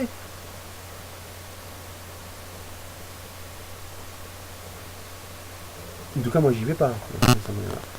Et une assemblée, c'est pas le dimanche, ça. Bon, chacun fait ce qu'il veut. Mais voilà, ce n'est pas un statut officiel. Sur la lettre des chrétiens, ça n'existe pas. Même quand on est baptisé devant les gens.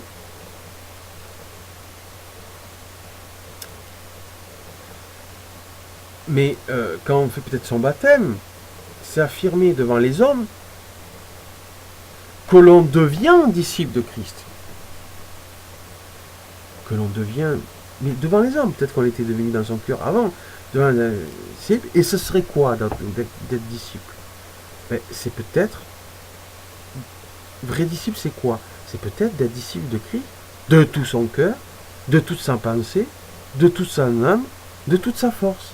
Comme il est dit aussi, qu'on doit aimer Dieu de tout son cœur, de toute sa pensée, de toute son âme, de toute sa force. Ça me paraît évident. J'ai pas de tomber quoi, ça ne me regarde pas. Ces gens sont sincères, qui regrettent. Même vous, ça ne regarde pas ce que. Voilà. Ce que si je. Ça ne regarde pas. Si vous voulez aider, ça c'est bien, ça c'est décrit. Si vous êtes là, si vous êtes à 3000 km, vous pouvez pas m'aider. Bon. Et certainement pas. Et ce n'est pas un pouvoir de sauver les âmes non plus.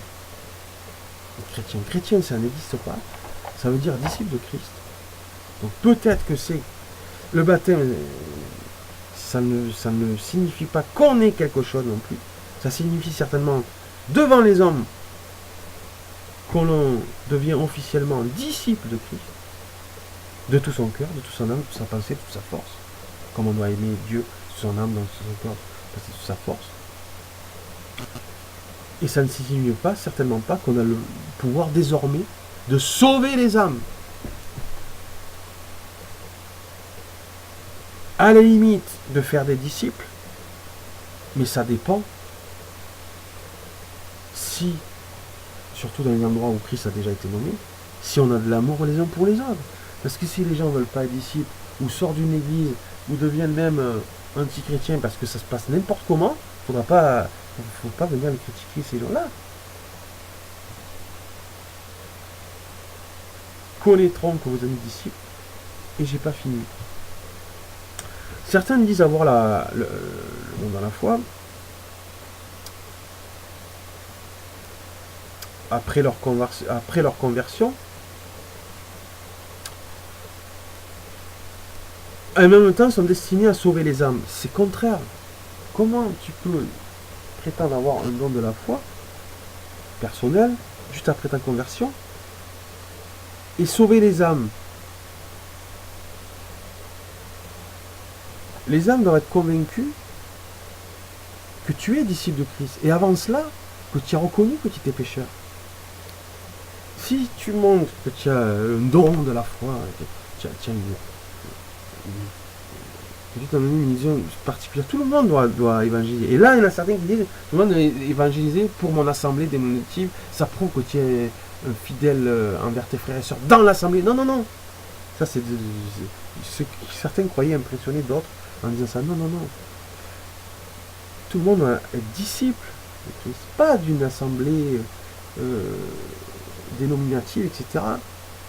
Et quelqu'un qui, après sa foi, se monte le teston, après sa conversion, le teston, croit avoir un don de la foi, après leur conversion particulière, et en même temps pense à ce qu'ils sont destinés à sauver des âmes, mais tu ne montres pas la bonne voie là, puisque tu dois amener les gens à être disciples de Christ, et on l'a vu tout à l'heure, sauver des âmes, je vois pas où c'est, il faut me laisser un commentaire en dessous, que le chrétien est appelé à sauver des âmes. Si les âmes sont sauvées, ils n'ont plus besoin d'être disciples, les gens. Et ces gens-là qui parlent comme ça, ils ne se rendent pas compte, ils se prennent pour Dieu. Ou au moins pour Christ.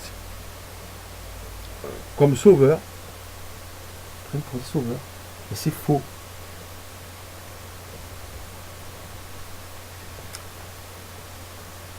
Bon, même Paul et d'autres disciples, j'ai déjà dit, à l'époque, montrent qu'ils ont eux-mêmes une course à mener en tant que disciples.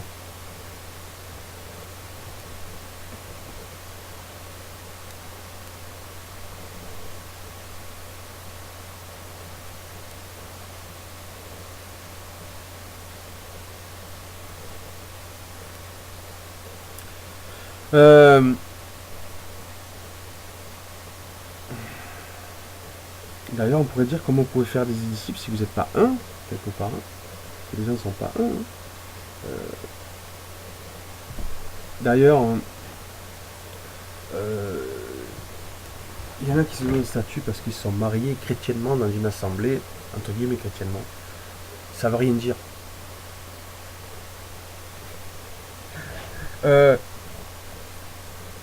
Bon, les couples, si vos enfants ne suivent pas Christ, vous voulez évangéliser par votre église dénominative, les gens, etc., il y a quelque chose qui ne va pas. Bien sûr que chacun est responsable, bien sûr.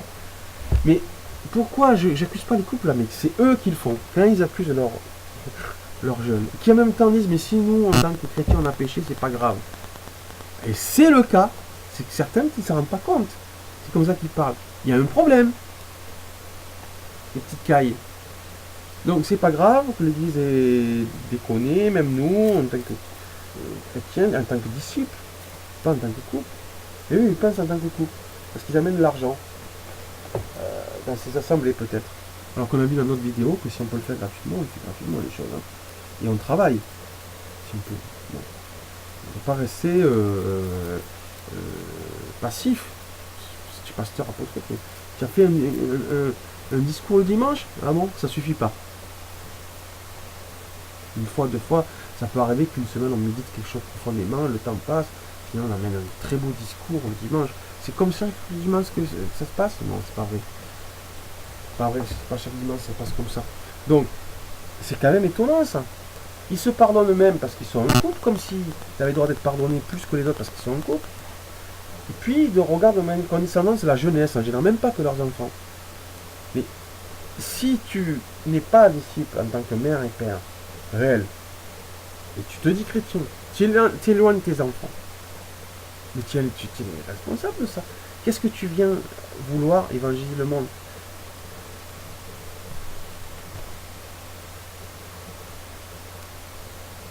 Et d'ailleurs, qu'est-ce que ça va démontrer au monde, ça? Les gens qui ne font pas partie de l'assemblée, tu sais pas s'ils sont chrétiens ou pas, mais qui regardent ça.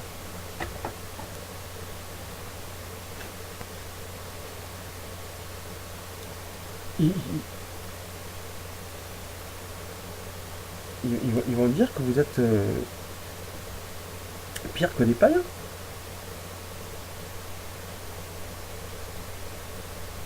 pire que les païens. Et en plus, vous vous dites que c'est votre famille, votre assemblée, la famille de Dieu. Mais là, on en revient, ça vaut pour les deux cas. Celui qui ne prend pas soin des siens est pire qu'un infidèle. C'est-à-dire, vous prenez pas, en ne voulant pas être un vrai disciple dans une assemblée dite chrétienne, vous ne prenez pas soin de votre église, que les gens autour connaissent, etc., quand vous avez évangélisé. Donc vous êtes pire qu'un infidèle, quelque part. C'est peut-être... Si vous êtes là, je dis si vous êtes là depuis de nombreuses années, pas le nouveau, hein. Si là depuis de nombreuses années, l'assemblée, les gens ne sont pas réellement des disciples. Je ne suis pas là pour juger. Je peux montrer avant que d'autres jugent. Les jeunes en particulier, là, dans ce cas, je peux le démontrer. Ses parents, ils font de manière très calme, l'air très sage. Ils reviennent trop, etc. Ça ne marche pas avec moi. Les gens en même temps mentent très tranquillement, mais en fait, c'était pas pour le mal. C'est parce qu'ils... Mais qu'est-ce que veut dire par rien, comme je l'ai dit tout à l'heure, mais attends, c'est un témoignage pire que si ces gens-là étaient païens. De pas être disciples, mais d'évangéliser quand même. Et de faire n'importe quoi. Et c'est pour faire des disciples. Comment tu vas dire? Ils disent que c'est de l'amour que vous avez l'un pour les... C'est un amour pour les uns pour les autres. Les gens, tu as de l'amour pour Christ, donc. Si dans une assemblée, si ça passe n'importe quoi, tu ne vas pas évangéliser. Avant que ça soit réglé dans l'assemblée. Enfin, il me semble. Je ne trouve pas, mon avis, que le chrétien est là pour sauver des âmes. Pour faire des disciples, Christ dit. Donc celui qui ne prend pas soin des siens, et de sa famille, ça vaut aussi pour l'église, et ça vaut aussi pour la famille.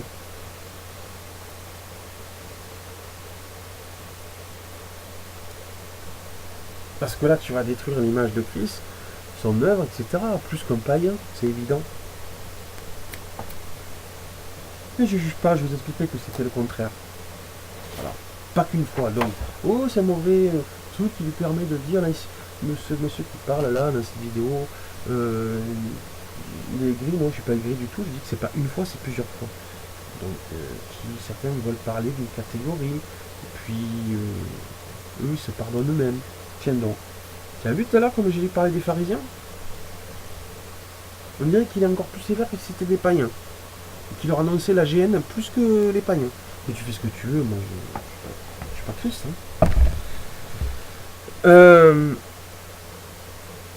Oui, on voit de certains versets, chrétien ce n'est pas un état personnel. Chrétien, ce n'est pas un état. Tout à l'heure j'ai dit que ce n'est pas un état plus court parce qu'on est en progression. Et là je parle par rapport personnellement. Ce n'est pas un état personnel chrétien, mais spirituel. Pas un état personnel, mais spirituel. Ce n'est pas un état personnel, mais un état spirituel chrétien.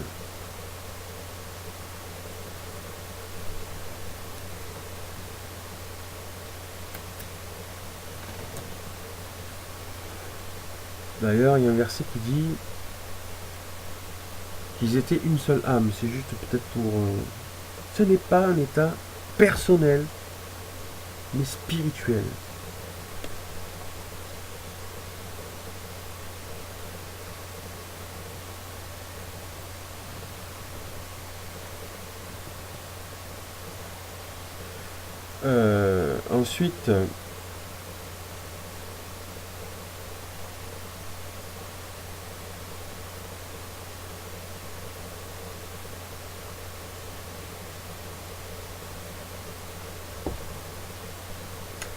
Ensuite, qu'est-ce qu'on remarque avec ces deux versets principaux? Vous avez compris la vidéo. Sur quoi elle se basait? À ceci, tous connaîtront que vous êtes mes disciples si vous avez de l'amour les uns pour les autres. Et avant le Christ qui dit, c'est encore Christ, hein, 2 fois. Hein. Allez, faites toutes les nations des chrétiens, non, des disciples. Oui, mais chrétiens, ça veut dire la même chose. Eh bien, tant mieux, je suis content que tu le saches maintenant. C'est pour ça que je dis non, pas chrétien, disciples. Très bien. Les baptisons au nom du Père, du Fils et du Saint-Esprit. Et donc, ce verset, ainsi tous connaîtront que vous êtes mes disciples si vous avez de l'amour les uns pour les autres. Ça veut dire quoi? Toi qui te dis chrétien, quelque part dans la vie, tu sais quoi, mon ami ou mon ami, on dit femme, mon ami aussi? Oui, mes amis, ou mon ami, tu sais ce que ça veut dire? Être chrétien. Les chrétiens, tu sais qui c'est qui peut dire que tu es chrétien? Eh bien, c'est les païens.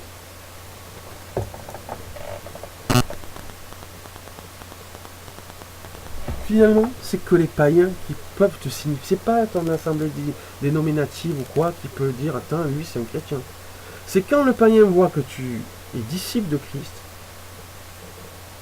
et que là où tu te assembles, c'est pas forcément une église que du dimanche, ça peut être chez toi, il y a des églises des assemblées de maison ou des églises de maison, pourquoi pas. C'est pas seulement un bâtiment avec... bon. Et que tu fais église, c'est-à-dire un en Christ. Quand 2 ou 3 sont ensemble à mon nom, je suis au milieu d'eux. C'est une église.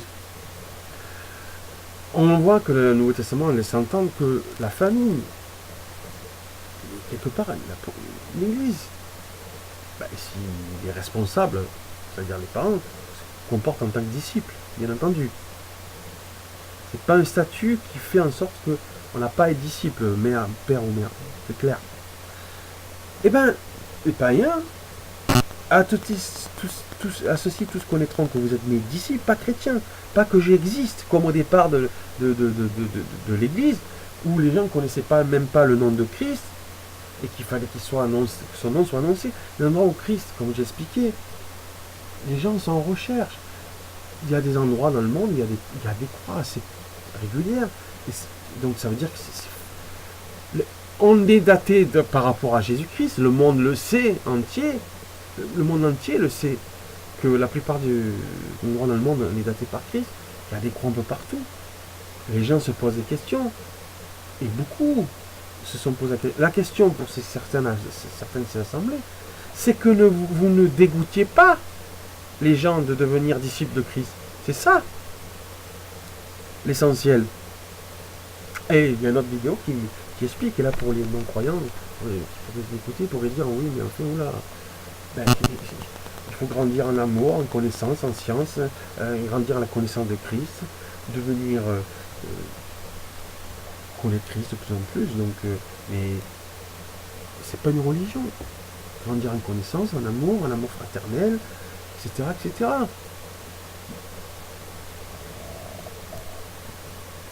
Il faut arrêter de plaisanter là. Là, Christ, certains qui ne font pas partie d'église, quand certains évangélisent, ils disent, mais ils n'ont pas l'air de gens, des disciples de Christ, ni des gens qui ont grandi. Et eux, peut-être ont un cœur à s'être renseignés eux-mêmes, mais certainement pas, ça leur donne certainement pas envie d'aller dans ces assemblées. Alors, c'est des gens, des membres de cette assemblée qui disent, quand ils voient cette personne dire non, quand ils vont évangéliser, entre guillemets, dans la rue, ils voient dire non, il ne prie pas. Ils vont dire, ah, mais lui, il ne va pas être sauvé, il ne sera pas sauvé, tant pis. Mais qui te dit qu'il n'a pas étudié que c'est toi? C'est ton assemblée, et toi, ton organisation, qui le repousse. Tu as déjà été nommé. Tu n'es pas... le monde ou même Christ ne t'attendait pas. Hein. Le monde attendait le Christ. N'attendez pas toi ni ton église nationale. Donc il faut que tu mettes dans ta tête que tu sois disciple de Christ avant d'en vouloir réellement, pas disciple d'une église dénominative, et réellement disciple, pas d'aller que le dimanche, ou en te mariant devant un pasteur de ton église dénominative, c'est que tu sois disciple. Et que si, tout en étant disciple, il y a une église dénominative bien marquée avec un nom, parce qu'il peut y avoir des églises de maison, ou peut-être que là, il y a l'Esprit de Dieu plus que dans les salles où il y a plein de monde, ça peut être autre chose d'ailleurs. On l'a vu tout à l'heure, les pharisiens qui font des prosélytes, bon. Mais c'est quoi l'important? Amour, surtout là où c'était déjà né, amour, si vous avez de l'amour les uns pour les autres. À tous connaîtront que vous êtes mes disciples, si vous avez de l'amour les uns pour les autres. Donc, à l'effet de toutes les nations des disciples, il faut d'abord que tu en sois un, toi, mon pote, ma fille. Et réellement, pas disciple de ton pasteur ou de ton truc. Tu as la Bible, est-ce que tu... Et deuxièmement, à la condition de quoi?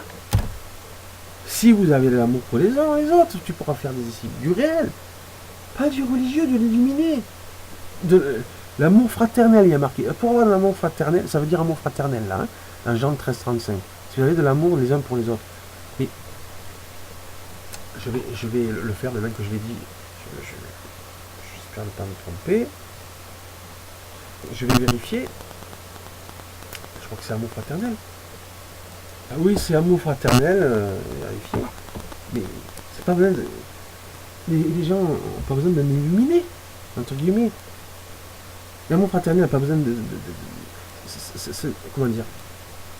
Si ça devient, toi, une illumination que tu dois avoir un amour fraternel, l'amour fraternel, c'est. Sœur-ternelle, ça n'existe pas, en tout cas dans le français.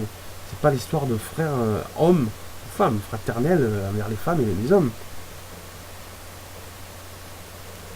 Oui, un homme avec les femmes, oui, amour fraternel. Si après il veut se marier, c'est marie, ses frères et sœurs, amour fraternel. De frères. Comme ça.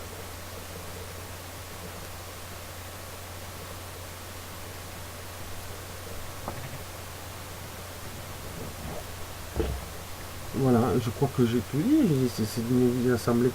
Il y a certains qui me disent, mais moi toi tu dis, ah, je ne l'ai pas sauvé. Où tu vois dans la vie sauver les âmes? C'est toi qui sauves les âmes. Mais tu es parti en live, hein. Il me tremble à regarder. De toute façon, moi, ça ne me changera pas l'idée que c'est. Associez tous connaîtront comme des disciples si vous avez l'amour des uns pour les autres. Et allez, faites, allez et faites dans toutes les nations des disciples. Même pas des chrétiens, allez-vous. Ce nom, je vous l'ai montré tout à l'heure, c'est un Antioche. On a nommé les noms chrétiens. On leur a donné. C'est le dernier sens.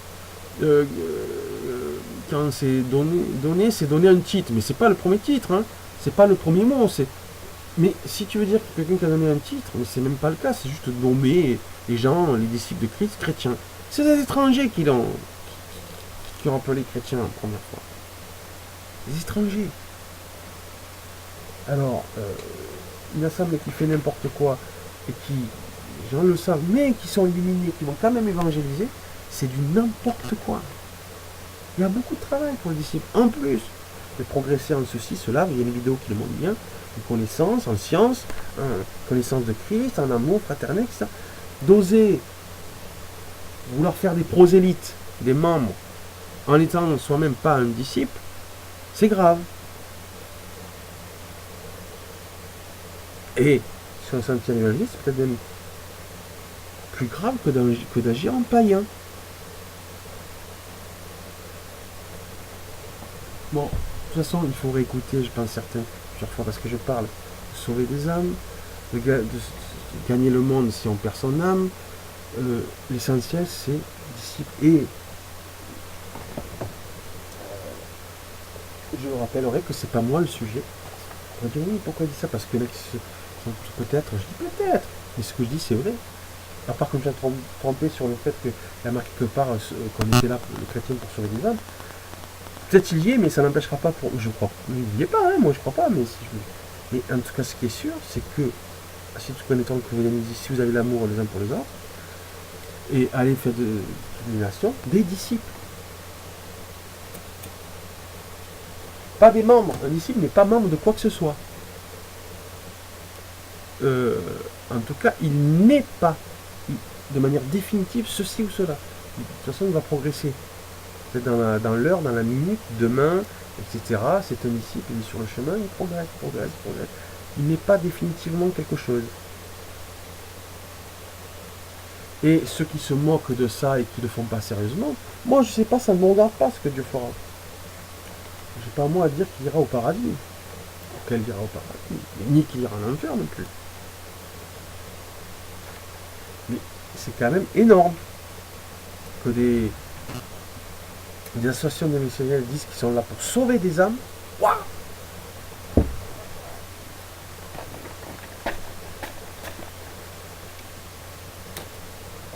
C'est de l'arnaque. Hein.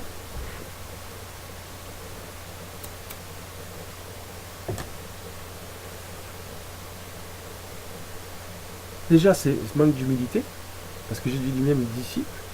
Jésus lui-même, il y a quelque chose. Hein.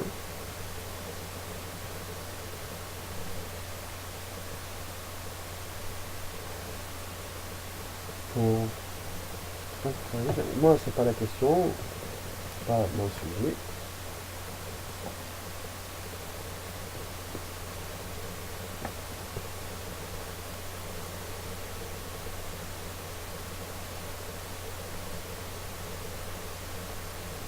Alors, c'est quoi d'être un disciple? C'est peut-être l'amour fraternel réel et pas joué.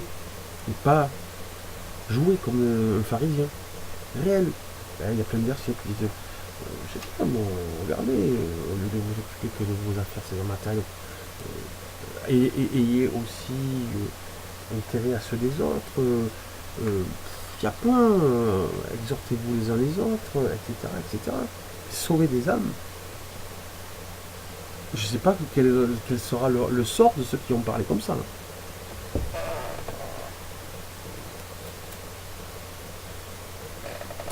C'est pas biblique. Et d'ailleurs, même si c'était marqué une fois que le chrétien était appelé à sauver des âmes, parce que moi, je n'ose même pas le dire, moi, tu vois, je parle doucement, là, il y a ces deux versets. Allez, faites toutes ces nations des disciples. C'est bien, dans le grec, c'est bien disciples. Et puis à ceux-ci tous connaîtront, les disciples, c'est l'amour des uns pour les autres. Je répète parce qu'il faut dire que ça va. Mais comment tu peux... L'assemblée, il n'y a pas de réel... On est là que le dimanche. Est-ce qu'un disciple n'a pas envie de faire progresser les choses, progresser le Christ dans le monde, par l'amour fraternel, la science, la connaissance de Christ, parce qu'il est l'alpha et l'oméga, et qui veut sauver des âmes. Non, tu vas faire des disciples. Voilà. Il y a qui partent en live. Bon, bref. Ils se marient pour donner des... Comme ils croient sauver des âmes en évangile, ils font des enfants pour donner des âmes à Christ, qui prennent de versets de Paul qui amènent des corps comme un sacrifice vivant. C'est très bizarre cette histoire. Enfin, il dit amenez vos corps comme des sacrifices spirituels. Hein. Les sacrifices vivants, c'est nous-mêmes qu'on a donné nos corps comme des sacrifices vivants. Mais qui prêche des trucs un petit peu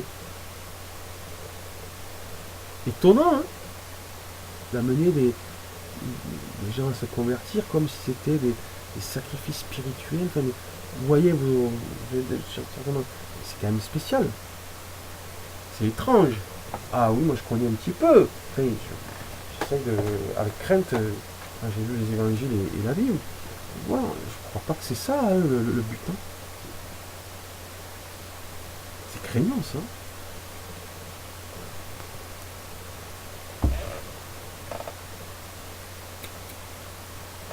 Et en plus de ça, donc je le dis, quelqu'un qui peut dire, quelqu'un dans ce monde qui sait qui est chrétien, donc disciple de Christ, qui pourrait mieux le dire, quelque part, ben c'est les non-croyants.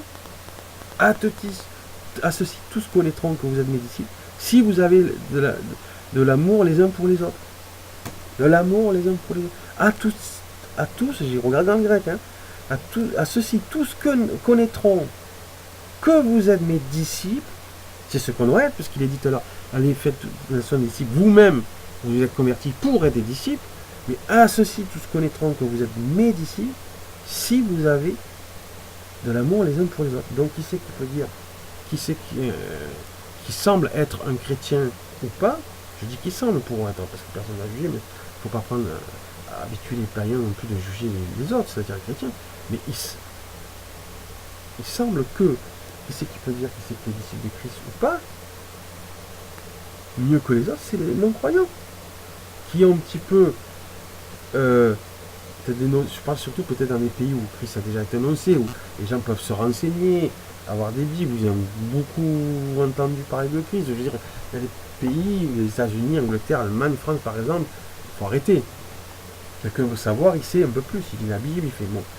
S'il a des gens qui sont hypocrites, ou qui ne sont pas disciples réellement, etc., ils sentiront peut-être qu'il y a de l'amour, mais l'amour bizarre, pas fraternel, mais chrétien, mais pas dans le sens disciple, mais comme dénomination, comme état.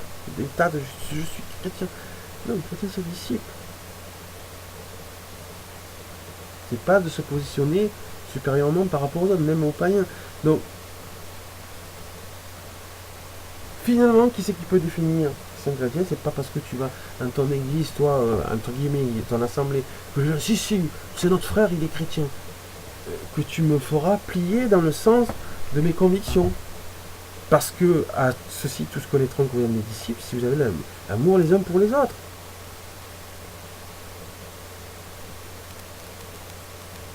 Et est-ce que l'amour pour les uns pour les autres, c'est de vouloir que se voir le dimanche matin? Je sais pas.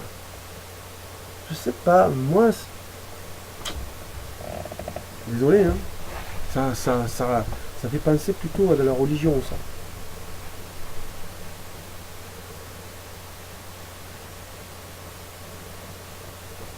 C'est pas agir.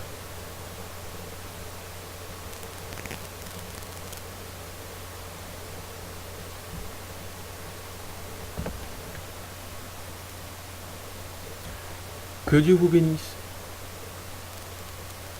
Oui, je pourrais ajouter que les chrétiens, apparemment, il n'y a pas des chrétiens qu'en France, ou qu'en Allemagne, aux États-Unis, je sais pas moi. Il y a même des pays qui sont de tradition chrétienne, qui se le disent eux-mêmes. L'amour les uns pour les autres. C'est des chrétiens, peut-être qu'ils ne savaient pas que c'était être disciple. Donc de changer, de progresser tout le temps jusqu'au retour de Christ. Ce qui est le cas. Hein. Voilà. Juste ajouter ça. C'est pas juste dans son milieu. Et c'est pour ça qu'il y a des manières de se comporter. De toute manière, entre gens de différentes nations, de toutes les nations, des disciples, et que des chrétiens se sentent plus chrétiens français que américains ou allemands ou je ne sais, c'est pas de l'amour ça. C'est pas de l'amour chrétien, c'est quelque chose qui va. C'est un petit rajout, j'allais arrêter tout, mais voilà, juste pour amener la réflexion. Si des chrétiens, par exemple, normalement, français ont quelque chose à reprocher aux chrétiens américains, et l'inversement, je pense qu'ils doivent le dire en face, comme dans le message de la Bible, d'abord prier, puis si ça emmène des conséquences négatives dans la réalité matérielle, demander à la personne gentiment rétablir la situation, c'est ça la Bible. De le voir en face, c'est sûr que les chrétiens doivent se parler. Ça veut rien dire d'être chrétien, ceci, cela, d'une dénomination ou d'un pays ou quoi. Ça veut rien dire. C'est une hypocrisie énorme. La même hypocrisie que les pharisiens avaient une certaine époque. Par exemple, vouloir dominer, que des chrétiens veulent dominer notre pays alors qu'ils savent qu'il y a des chrétiens dans notre pays, bizarre. Et qui finalement montrent qu'ils sont plus fiers de leur système que le système de notre pays, alors qu'il y a des chrétiens. Mais tu parles, est-ce que là tu peux être bien? Tu parles, tu n'imposes pas. Tu essaies de faire évoluer les choses. Il y a tes frères et sœurs dans notre pays. Il me semble, non? Peut-être même que certains de tes concitoyens sont allés évangéliser, entre guillemets, alors que peut-être qu'il y avait déjà eu. Qui s'était nommé. Et que maintenant tu décides quand même de dire non, non, nous, le pays c'est meilleur, il vaut mieux qu'on impose notre façon de voir, etc. C'est pas chrétien ça, c'est pas être disciple de Christ. C'est juste un petit supplément.